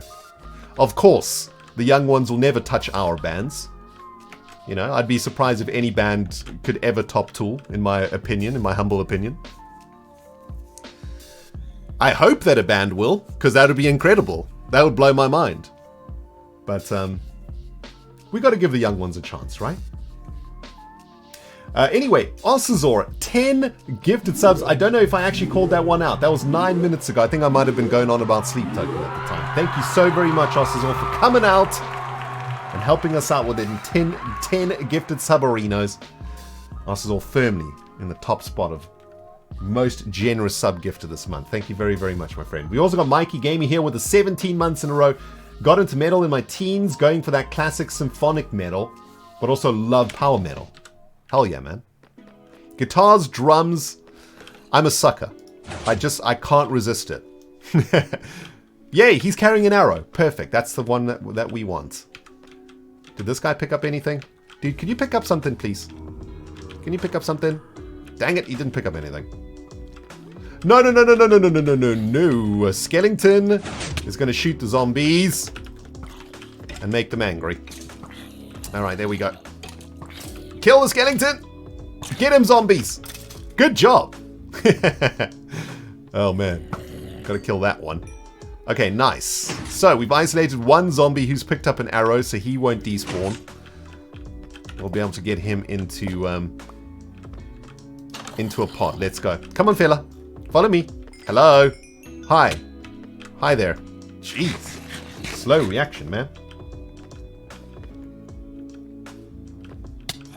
Ow. Come on. Come on, my friend. Come on, dude. See you later. Perfect. Bang, slap in the middle. You love to see it, friends. We did it. Did I see Tool Player did I see Tool Player download? I did not. However, when Tool played in London in 2000 and when was it? 11 or 12 or something. I can't remember now. I went to both nights at Brixton Academy, and was, I mean, just, it was, you know, the two best shows that I've ever seen. There was only one show that almost topped Tool for me, and that was Devin Townsend at Albert Hall. But I tell you what, man, that Deftones, that Brixton Academy Tool gig was just amazing. The way that it was mic'd up, the way that the audio was done, you could hear Danny Carey's splash symbol like behind your left ear. You know? Like the splash symbol, like the tiny little one. Oh man, it was amazing. It was amazing.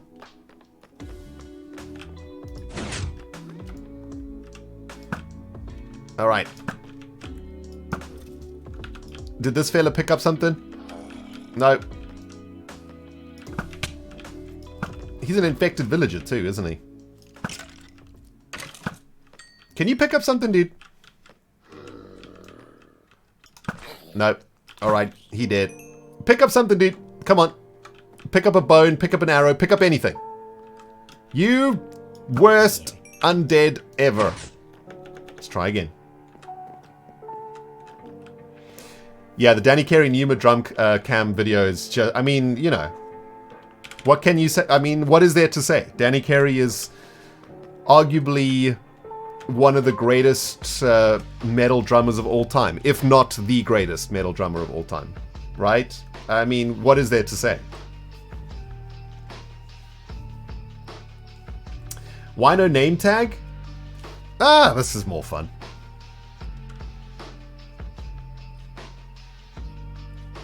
Why do they have to pick stuff up, Philip? So that they don't despawn. So if a mob in Minecraft or a zombie picks up an item, it's remembered in the game, right? It becomes like a permanent game piece.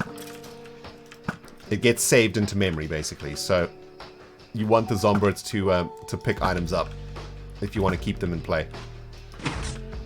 And, you know, this is just a fun way to do it. There's definitely better ways to do it. I know.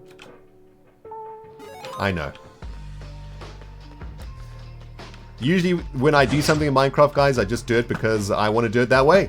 Not because it's the best way to do it or the most efficient way to do it. It's because that's the way that I want to do it. And that's why Minecraft is the greatest game in the world. Because you can play it the way you want to play it. And that's it, man. There's nothing more to be said about that. Just skeletons, huh? Zack Attack, 34 months in a row. The time keeps passing by fast. It surely does, Zack. It's insane, right? Man, that dude is dodging and weaving. Right, there's a ton of bones in here now. That's got to get a Zombert excited to pick up a little something something. Alright. Come on now. Come on, Zomberts. Are we in the right position? Yeah, that platform is where we want to be. Nobody's sleeping, though. Nobody's sleeping. Saluna, what's up? Wanted to Clip says, voice too calming, can't focus on what you're saying, but I'm sure it's very interesting. You know, I'm not entirely sure how to take that that comment. I'm not sure if that's a compliment or not. But I do thank you, my friend. Thank you. I guess I'll take a calming voice. No zombies today, huh? What's happening, man? Thank you, Eclipse. It's very kind of you to say. We need some more foods, don't we? Let's get some more carrots in the belly. Okay. No Zomberts today, friends. We got 1 so far. We need 3 more. No need to sleep in the TCG pyramid. That's true. The TCG pyramid is basically like, it's like a Vegas casino, right? It's designed, like Cub's a maniac. He's designed it so that all you do is play TCG forever, right? Until I guess until you die, until you run out of sustenance. Oh, oh, oh, oh! We got a fish on the hook, guys. We got a fish on the hook. Let's reel him in. Come on, buddy. Come on, big boy. All right, there we go. Nice, nice. He's got golden pantaloons on too, which I mean, you love to see it. All right, now we're gonna go all the way for this one. So there's the delivery pod over there. Come on, fella. Come on, this way. Come this way. I have not used Cubs Exchange yet, no. But I am thinking about making a TCG-only episode soon. Where we upgrade the deck and have a couple games. Oh no, uh-oh. Whoopsie. Smell you later, fool! Get wrecked. Nice. Nice. Can you guys tell that I've done this a few times? Yeah. I didn't show it in today's episode, but I think I lost something like 6 or 7 Zomberts doing this. So yeah, yesterday was a long day. True Winter, 5-month resub. Thank you so very much, True Winter. Appreciate it, dude. Welcome back. Oh, I think he's picked up a bone also. Nice. All right. Uh-oh. Uh-oh. We got skeletons in the way. Right, let's despawn the skeletons. Should have left the door open, though. That'll will stop the other spawns. Oh, dang it. There's loads of them in there. Okay, let's despawn the chamber. And when we get back, should just be the skeleton with the bone left in the chamber. The other skeleton should have despawned. Yeah, perfect. Alright. One more fella to do. Excuse me. Oh, there's a baby! With an arrow. Isn't that cute? But it's wrong! Get out of here, dude. Are you gonna... Oh, no. Oh, no. Oh, no. Okay. Oh, no!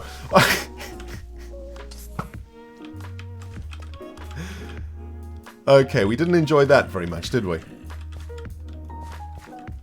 There's a creeper in a creeper? You hate to see it. Eclipse says, I have a sub. No clue when that happened, but thank you to whoever did it. Yeah, probably from one of our very generous sub bombers in chat, guys. Pushing us to the 900 subscriber mark, which is, you know, just a very, very high number of subs. So thank you very, very much, guys. And if you did get a gifted sub on the channel, please, please, please do remember to say thank you. Help me out, man. Help me out. Alright, here we go. Come on, dude. Gonna have to punch him in, I think. We'll punch him with a carrot. Whatever's rudest, right? Get wrecked, dude. Oh no, I punched him twice. I punched him twice. Oh, man. Yep. Yep. All of that for nothing. Unbelievable, man. Unbelievable. Alright, well, we've got to try again. He certainly did get wrecked. Yes. He really, really did. There's a bunch of giblets on this side, though, right? So whatever Zomberts spawn in here, we can lure to the left here. And if they're going to pick up something, they will definitely pick up something there, because there'll just be a ton of mob junk on the floor. Alright.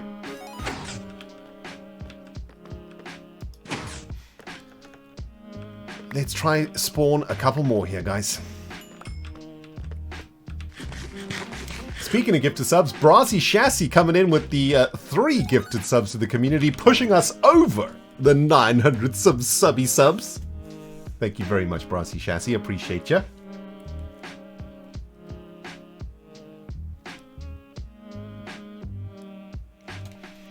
We've already been at the IBR. Wait. What is the IBR? Why are we... Do you guys know something that I don't know? Did one of you figure out what we actually named the track? What is this IBR? IBR sounds like a bowel sickness of some kind. Ice boat race. Oh. Okay. I thought it was something fancier. Lolo Cry is back at it with a 37 months, almost an OG resub. We'll give you a mini resub toot for that. Hi Ren, love your face. Thank you, Lolo. Ice boat. IBS. Okay, yes. IBS. IBS, IRS. Ice boat race. Okay. There's a fella in there with a bone.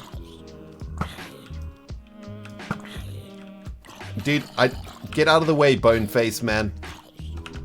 Oh yeah, we can lure them across. Come this way, Zomberts. There's lots of junk on the ground for you here. Please pick something up. He didn't pick anything up. Annoying. Nor did he. Alright. Alright. No double hitting this time. That was really stupid. Let's go. Yo, Kite McRae, 10 Raiders coming in with Kite. Thank you so very much, Kite. I appreciate that. Welcome to the Raiders. Welcome to the stream, everybody. We're chilling here on the Hermitcraft server. And currently trying to add zombies into my Iron Golem farm, which is all the way down there. And we use the zombies to scare villagers that live in these little pods. And when the villagers get scared, they poop out golems. And we have successfully put a golem into 2 of the pods, and currently trying to get a golem into this one over here. But failed to do that the last time around, so here we go. How many more layers are we making? You know what? After this week, having spent, 20, 30 hours on this nonsense, I think this is the last layer. Okay, I'm going to try open the trapdoor as he turns the corner. Boom! Dang it! No, dude! No! Okay. I hate my life. I really hate my life. Right, let's try this again. Oh, jeez.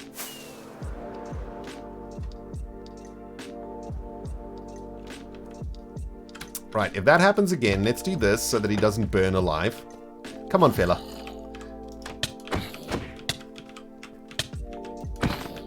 No! I think I killed him. Did I kill him? No, he's still alive. Oh, jeez. I don't know how many more punches he can take, though. Ow. This is not going well, is it? Dude! No! Bad Zombert. Bad Zombert. Oh, he goes straight over the trapdoor also. It's very annoying. Okay, here we go. This is it. This is it. This is it. Got him! Nice. I must say, it is very satisfying slapping the undead in the face for some reason. Peanut Gallery here with the biddies. Thank you so much, Fiji. I think that gravel pillar might be in the wrong position. Highly likely, my friend. Highly likely. Riff, thank you so much for the biddies, man. If you don't name one of these zombies Peekaboo, I'll be very disappointed. That is a great name for them. That is true. Wait, there's a couple of zombies in here already, aren't there? Dude, you picked up nothing? You picked up nothing? What about your friends back there? Dude, please, there's tons of zombies in here. Pick up... No. No, no, no. No. Oh, this is all kinds of wrong. I didn't pick up anything. Hello? How did you get out? Wait a minute. How did he get out? Wait, what? Wait, what? Dudes? What just happened? What just happened? We have just witnessed Minecraft black magic of some kind. That Zombert squeezed out of the chamber somehow. Oh, he was halfway through the door? Okay. Zack Attack, thanks for the biddies, my dude. Appreciate it, man. Oh, I see. You guys are trying to get the hype train going. We got a boner. Oh, that... Sorry, mods. That... I think that's the end of the stream. Bye, guys.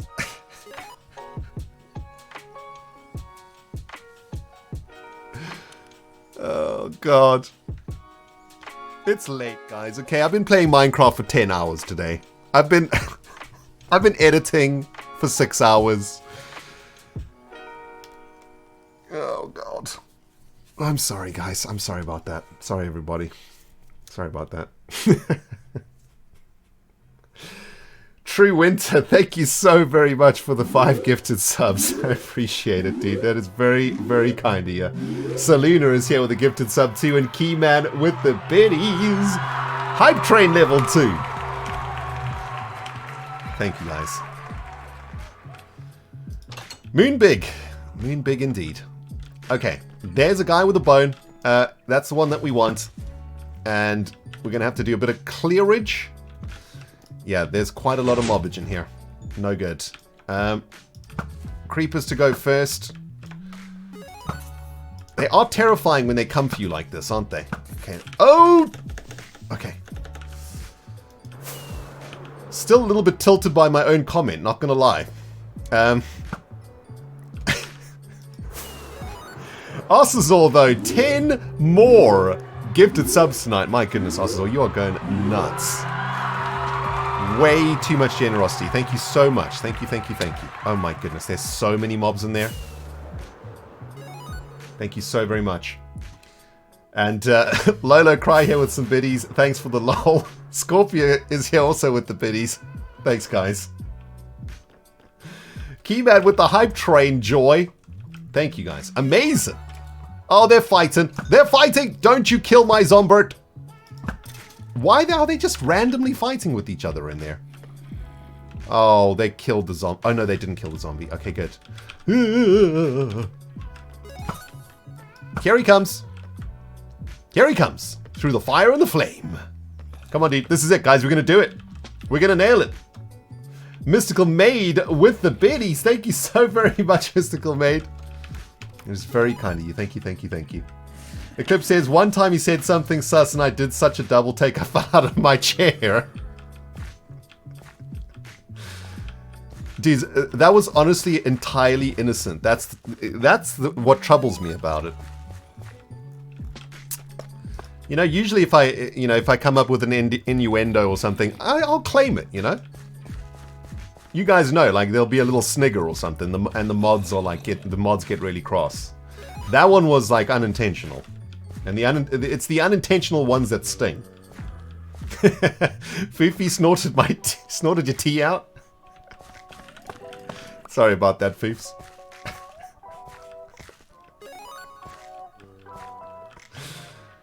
Oh, man.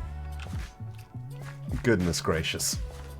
Anyway, moving swiftly on before our mods actually have a heart attack, guys.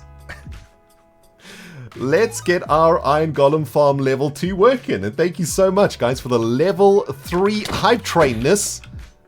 I double hit him again, didn't I? He got absolutely wrecked. Wow. He went flying. I think I Bruce Lee kickboxed him in the face there. Ooh, that guy's got a bone also. Dude, how? What? Wait. How did he... Wait. Where did that... Hello? Where did you come from, dude? Come on, come this way then. Is that a bone that he's holding or a sword? I can't see. Jeez. He was on the other side of that barrier though, so he must have spawned there? But how did he get the bone? What? I am really confused. He spawned there, but picked up a bone somewhere? Okay, I don't know what's happening. Megatherium 42 with the biddies. Did someone clip that first bone zombie? Hope so.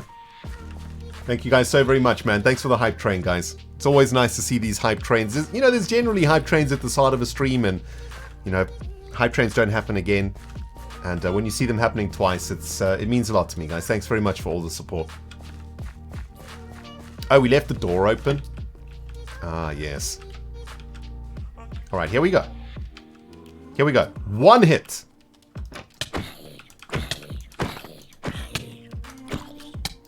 One hit. No!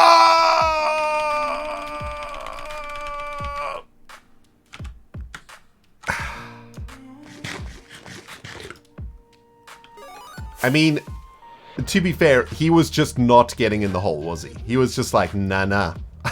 Soz, dude. Not going down there. I will fight you to the death with this bone. I mean, that zombie was, we got to give him the respect he deserves, guys. That zombie was not going in the hole. Like, it was just not happening for him. He saw a future of infinite golem spawning, and he was like, nah, I'd rather be dead. So fair enough, Dude, can you pick something up, please?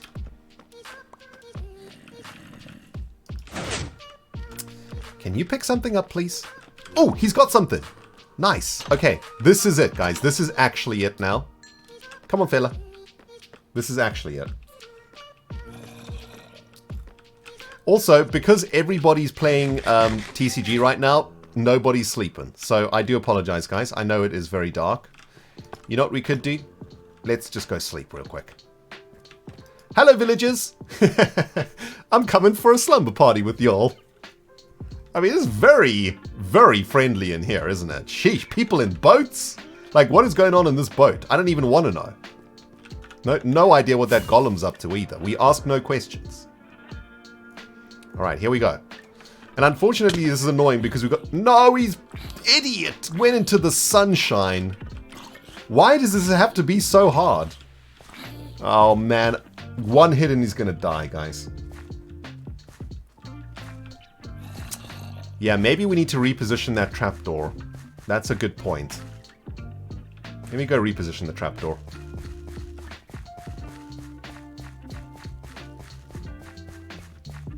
That one's going to die, isn't he? That is very annoying. Anna is here with some biddies. Yesterday was my modiversary. I think I'm starting to have second thoughts. Can we give a big shout out to Anna, guys? Modiversary for Anna, who is pretty much at every single stream and has to deal with the nonsense that comes out of my mouth on a weekly, daily basis. And couldn't have done any of this without you, Anna. Thank you so very much for everything that you've done for me over the years. Love your face, baby. Sorry about everything also. Sorry about everything. Alright, I think we want to put it like a so. Yes, that'll be better. Where is he? Okay, there he is. Let's go get him.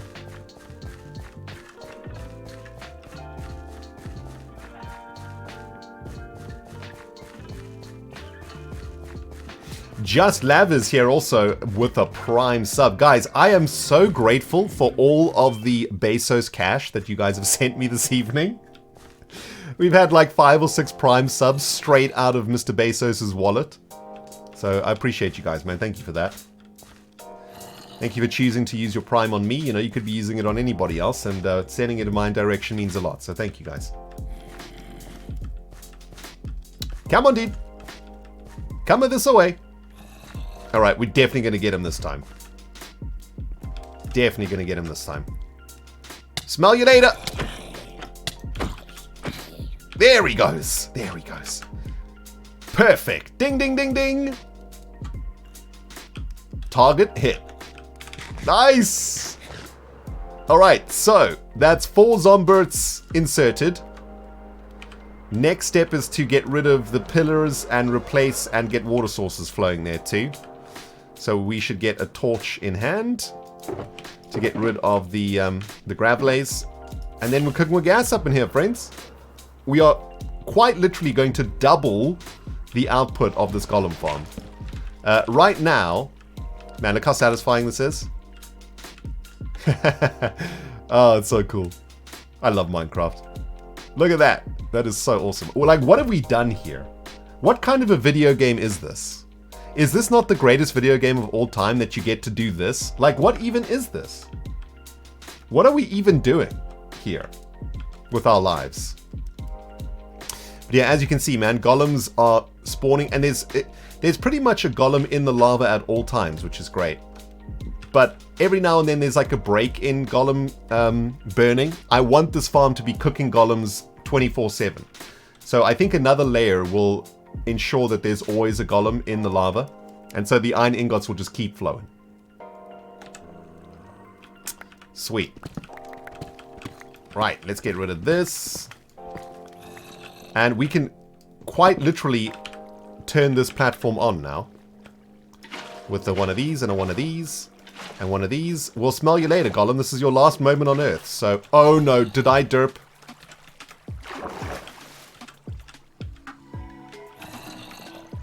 Uh-oh, hold on. I think I need to, yikes. We need to turn the pistons on to break the water sources that the golems fell into. Because I think those water sources might actually make the golem, not the golems, the zombies, might give the zombies an extra bit of leverage to hit the villagers. So there we go. Now the water sources have been removed, and the zombies get popped up every now and then. Sweet. Let's just make sure it's working in all the pods. Yep, that one's working fine. This one. Yep, that one's working fine. This one. That one's working fine. Okay, sweet. Whew. Mild panic for a second there. Forgot that one very important step. Turn the pistons on to get rid of the water sources. Also, excuse me, what's happening here with this water? Water in Minecraft, man. Ridiculous. Okay, nice. So this one is now actually functioning. Let's do this one next.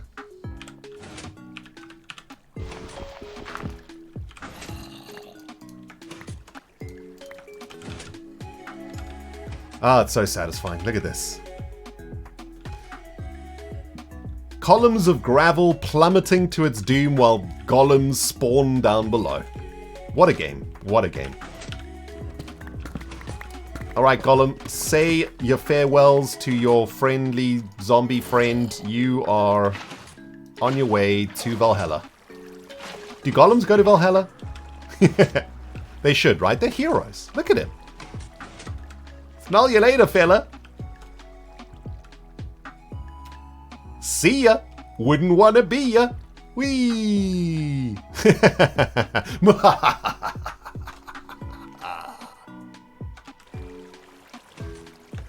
Nice. Oh, man. This farm brings out the 10-year-old in me, guys. What can I say? Dang it. Needed to get more water.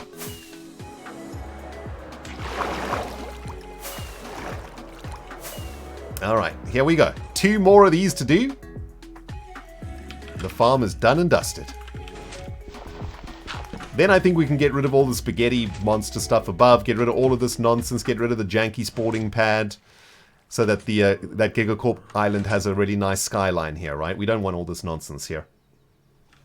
But look, like, the Golem farm ended up being about as tall as the Giga Chopper. So that's perfect. I don't think I want to make it any bigger, because then it just starts to overwhelm the landscape a bit. I think this is kind of the perfect size for it. I think I'll put a cap on it, right? Over here, we'll add like a cap. Just to finish the build off a bit. But that's looking pretty sweet. Our industrial mushroom island is looking sweet. And of course we've got the Gigapod always in the background too, which is sweet. Let's keep our buckets full this time around.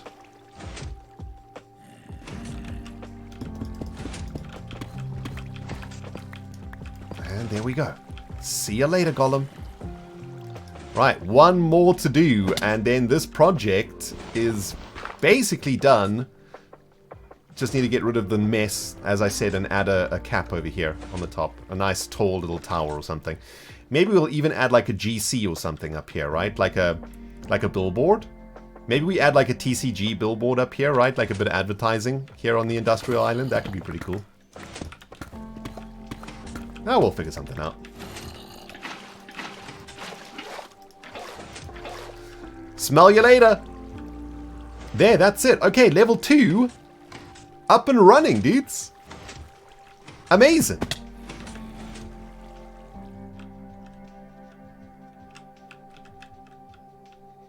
We did a thing. We did a thing, friendos. Sweet. Lord Kiriakatuni with a party rate. Thank you very much, Mr. Lord. Appreciate it, dude.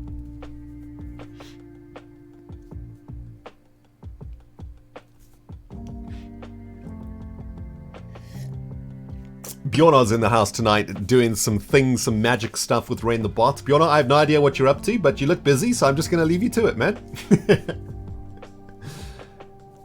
Nice, level 2 done. I mean, I am like mildly tempted to add another level just for insanity's sake. However, I've always approached Redstone in Minecraft with a very specific philosophy. Don't make more than you need, you know?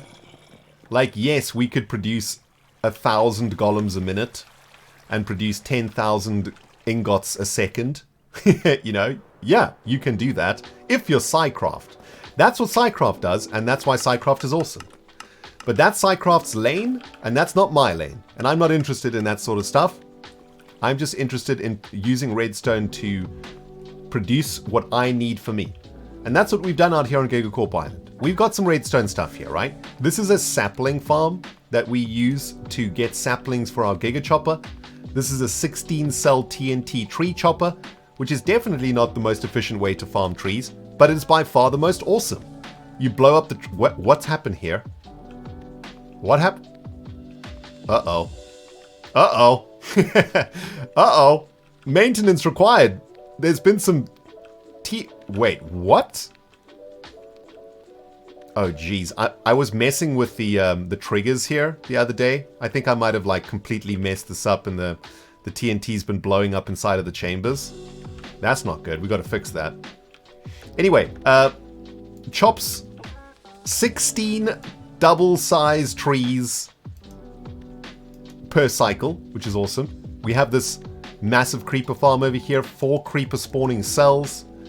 And we use all of that gunpowder to make the TNT that we need for the Giga Chopper, right? So this whole island is like sort of self-sufficient in a way. It does its own self-sufficient thing. Don't know what's happened to the Giga Chopper though, and that upsets me.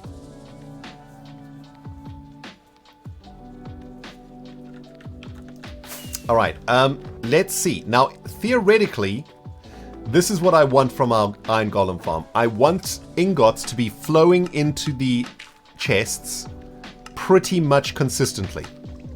That's all I want. And we should be on to the next level of chests here. Okay, so here we go. So there's 54, 55, 56, 57. Okay, it's not like a completely non-stop flow, but it's pretty good.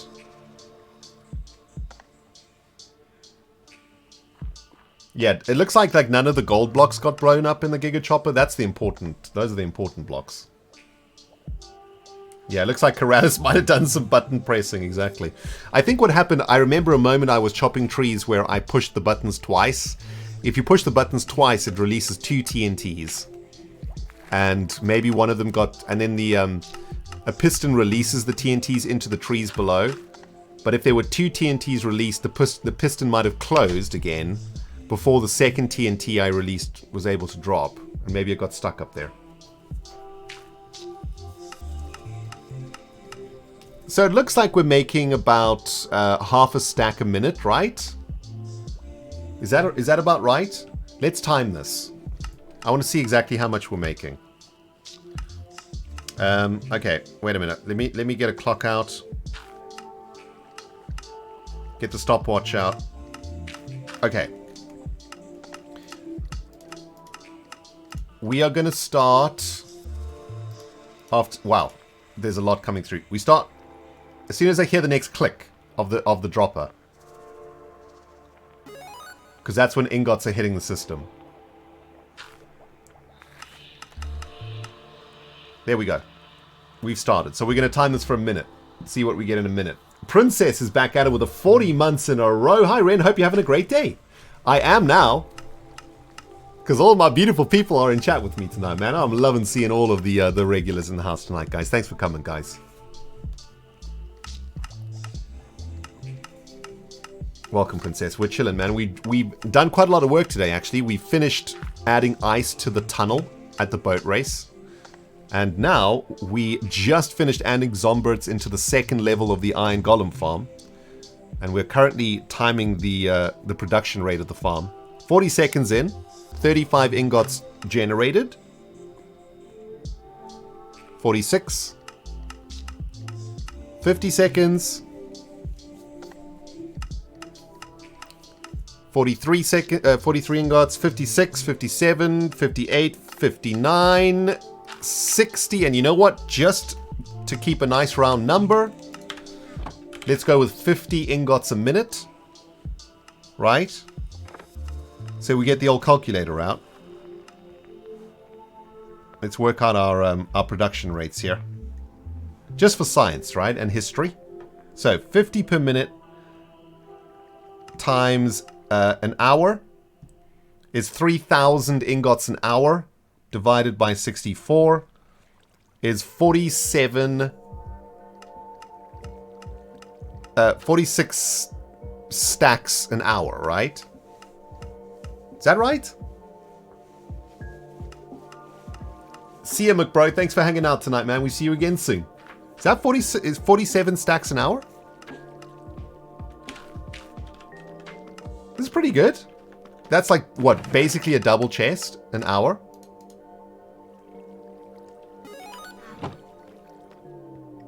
Not bad, guys. Not bad.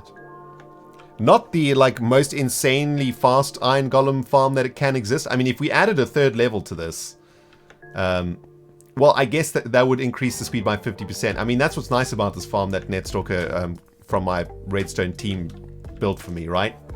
It's modular. So, like, if we wanted to double the speed of it, so we doubled the speed by adding another level. If we wanted to double it again, we would add 2 more levels. So if we wanted to produce 2 double chests an hour, we would just double this. I think 2 chests an hour is ridiculous. We don't need that, though. Multiple Mina's back in the house here, though, with the 61 months in a row. Of course, multiple from the amazing, incredible moderator team. Thank you very much, MM, as always, for everything that you do. And welcome back. By the way, I was thinking we probably need like a crafting table over here so that we can start making like blocks of iron. I think there's a central point over here. And you know what we maybe want to do also is get some barrels. Oh, this chest monster though, guys. It's painful, I know. Oh god, it hurts. I don't want any of this, please. Thank you.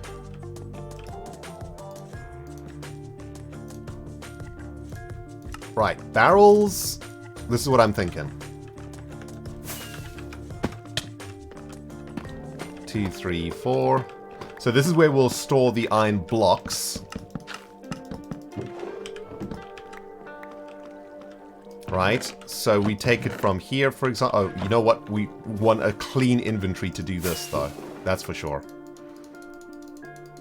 Alright, clean inventory. Let's just put a bed down here. Oh, goodness. We need more rockets.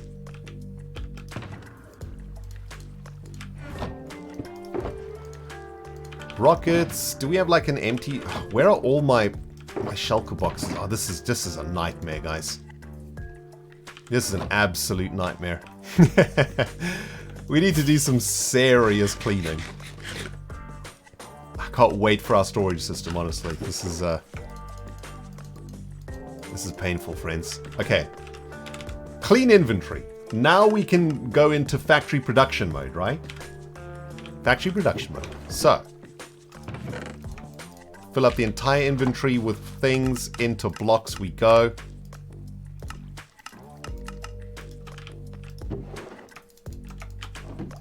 This also makes me like really appreciate the iron farms that have been on the Hermitcraft server for so many years, right? Because now that I think about it, you know, Tango and everybody else who's made iron farms, you actually manually have to make the blocks yourself. So there's quite a lot of work to maintaining an iron shop on this server. You know, you actually have to do stuff. Got to make your product. And then they make all the other stuff out of the iron also.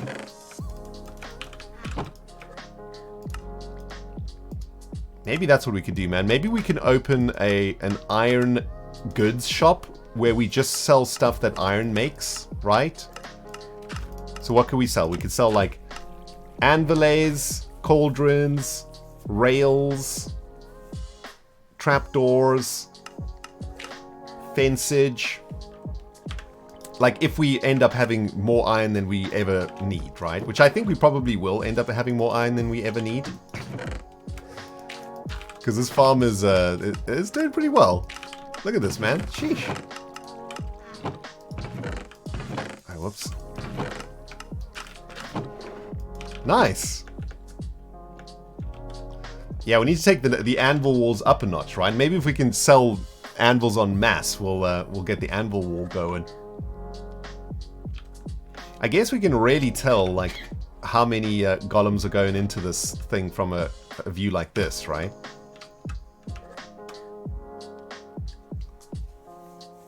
Golems getting wrecked. Oh, Tanger's got an auto crafting strip to make it easier. That's clever. Yeah, anvil deaths are always the best, aren't they? Oh man, awesome dudes. I'm so pleased now, man. We've done so well today. Video out. We've streamed.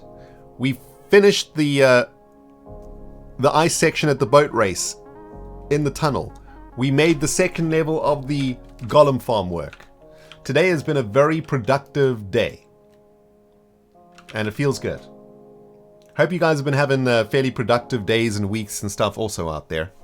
You know, I know like it's pretty rough at the moment out there, man. In general, you know. And you know, I know us hermits and stuff like we're generally like pretty upbeat, and you know, it might feel like we live in some sort of a fantasy land where nothing bad ever happens.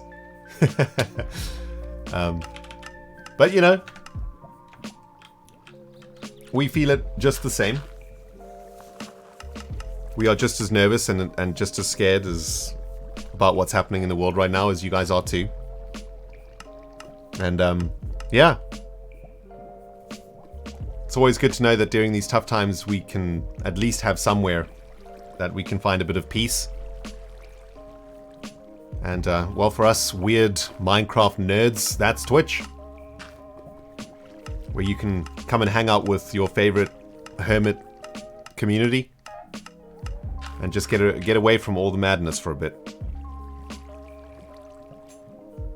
And though you know, it's tough for us hermits also, and for us streamers and stuff too, I'm just gonna really try my best to stream for you guys, even if I'm not feeling it, you know?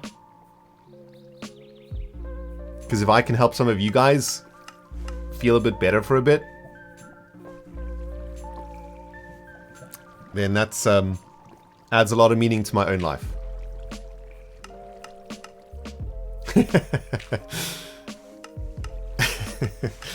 Talking about peace and tranquility while the golems just get destroyed behind us. Sometimes you just gotta laugh at stuff, right guys? Sometimes you gotta take something that's really serious and make it a joke. It's easier to deal with things that way. That's why comedy is very important. And shouldn't be censored. Comedy is a way for us to face the things that we fear the most.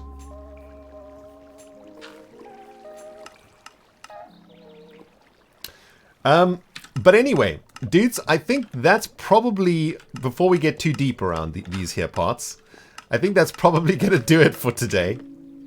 I've had quite a long day, man. I've played Minecraft all day today, bunch of editing, YouTubing and all that jazz, plus streaming and stuff. It's been a very long and very productive day. I'm ready for bed. And so is the little chihuahua thing. He is fast asleep right now. I'll see if I can sneak in an Obi cam for the Obi fans. There he is. Not entirely sure what the front peats are doing.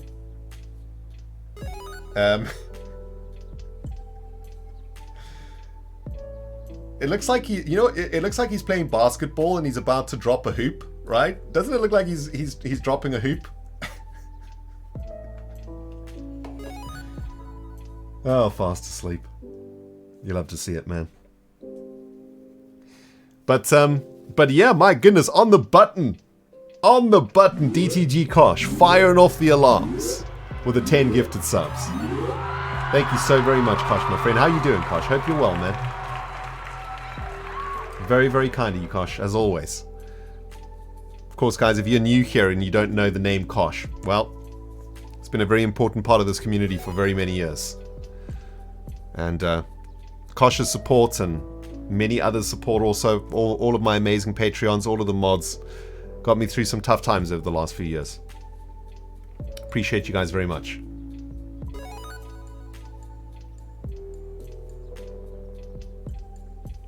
Whew, man, it's just been one of those days that just feels really good at the end, you know? It just feels like, just feel like I really achieved something today. And those days, you know, you got to take a moment to every now and then. This is actually something that my brother taught me. Not Jono, my other brother. Something that I didn't actually recognize until he spoke to me about it. This was quite a long time ago. He came to visit me in England. This was like just before I moved out of London. He came to stay with me in my apartment in London. And when I say apartment, I mean my cupboard in London. I used to live in a very janky apartment when I lived in London. It was filled with mice, and I slept on a mattress that I remember. It's a really disgusting story, but one day I was changing my linen and I wanted to flip the mattress over to make it more comfortable. And I spotted the label of the mattress there, right? And I looked a bit closer, and the mattress was from like 1992. In this like rental apartment. I mean, just imagine how many people slept on that bed. You know, it's like 25-year-old mattress or whatever. It was rough. Anyway, my brother came to stay with me. I was going through a pretty rough time, and he came to stay with me for some support. And we went out for a couple beers and a steak. And we were just chatting about stuff, and he was asking me about... At the time, like, I was just coming out of... I had been on a really long break from YouTube because I needed to work a couple jobs for a year and a bit to pay off quite a large debt that I was in. And I was coming off the back of that. I was just about to finish off paying the debt, and my brother asked me what I was going to do next. And to me, it was like a really weird question. I was like, "What do you mean? I'm gonna do YouTube. I'm gonna start my channel again." And he was like, "Dude, maybe you should try something else."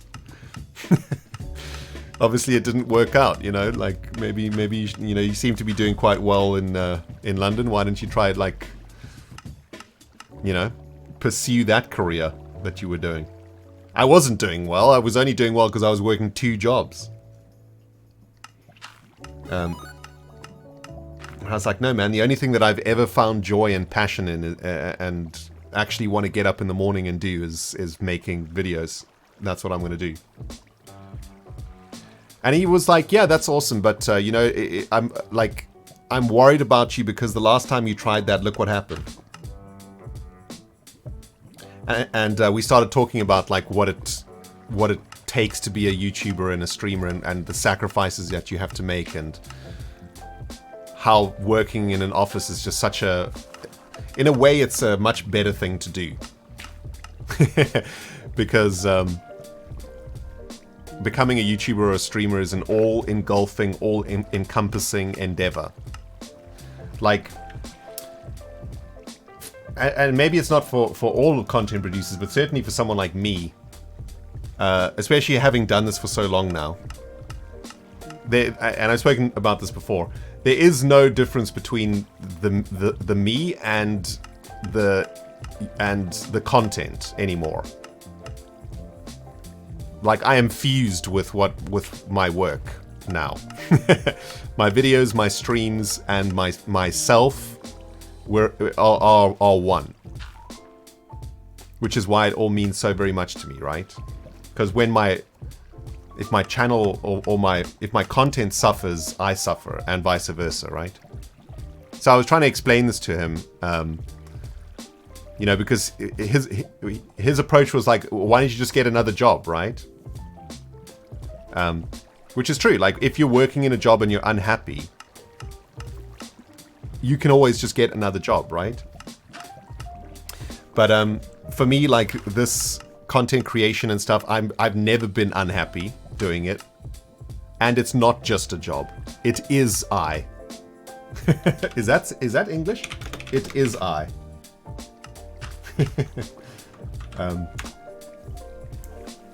And he sort of listened to me a little bit and sort of understood where I was coming from, and he said to me, well, there's one bit of advice that I want to give you, though, that I think might help you be less stressed about it. Because I was explaining to him, like, you know, he asked me, like, well, you know, it sounds like a perfect job and a perfect life. Like, why are you stressed sometimes? And I was explaining to him that, you know, it's really long hours. You work really, really hard. It's difficult to separate life from work because you are your work, etc. I was telling him all of these things. And the bit of advice that he gave me that really changed my perspective in many ways about it all was, he said to me, well, that's great, and I'm very proud of you and very glad that you found something that you love doing in your life. But I want you every now and then to stop and pat yourself on the back.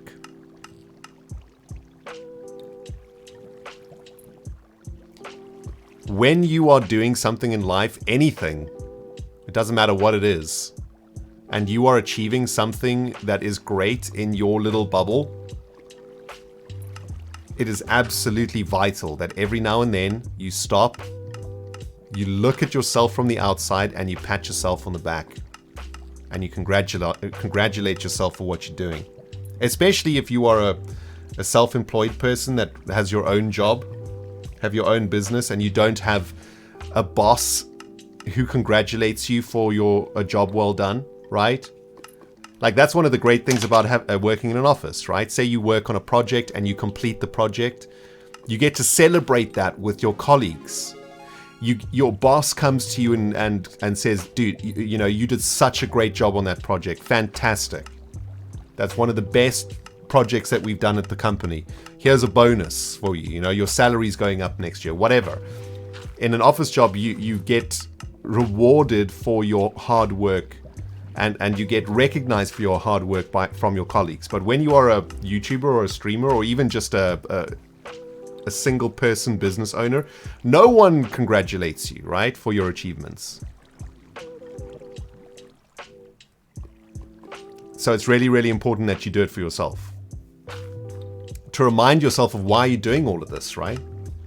Like, why make all of these sacrifices? Why not just work, you know, go find a job in a nice, like an office job that you'll enjoy? Like, why do all of this? Really important every now and then to just step back and, like, really appreciate, you know, what you're doing and to congratulate yourself on it. And that's what I kind of like try and do every now and then, you know. If I have like a really good day, I remember when I used to work in London, I used to work in teams and I used to work in advertising a lot. Well, that's for the most time I worked in the advertising industry, and I was a project manager, so I would be working with like graphic designers, you know, web devs, like maybe a couple other project managers. It would be teams of like 4 or 5. And if we would complete a campaign and do really well, or even not just necessarily a campaign, if we'd have a good day, right? At the end of the day, we'd be like, guys, that was a great day. Let's go get a beer, right? To celebrate. Like that's what you do in the normal world. But in this crazy content producing world, like that doesn't happen anymore, right? Unless you make it happen. You got to make it happen for yourself, basically.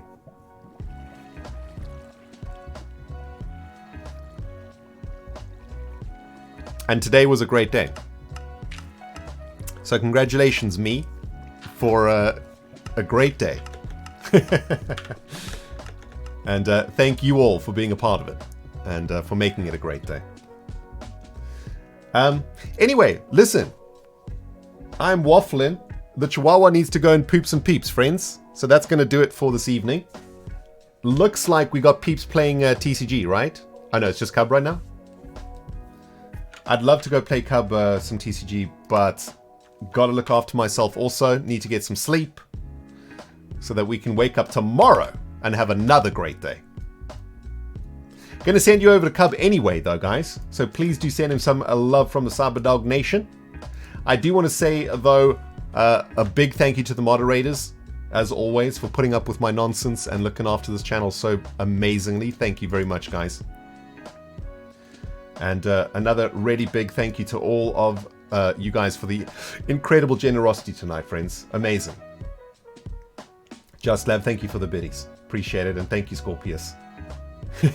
The backdrop makes me appreciate this advice even more. As we just burn burn golems alive. Oh man.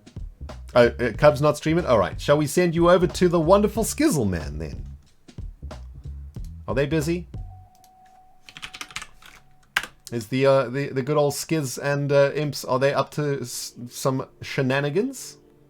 This on. Yes, it looks like it. Alright, we'll send you over to the beautiful, wonderful Skiz.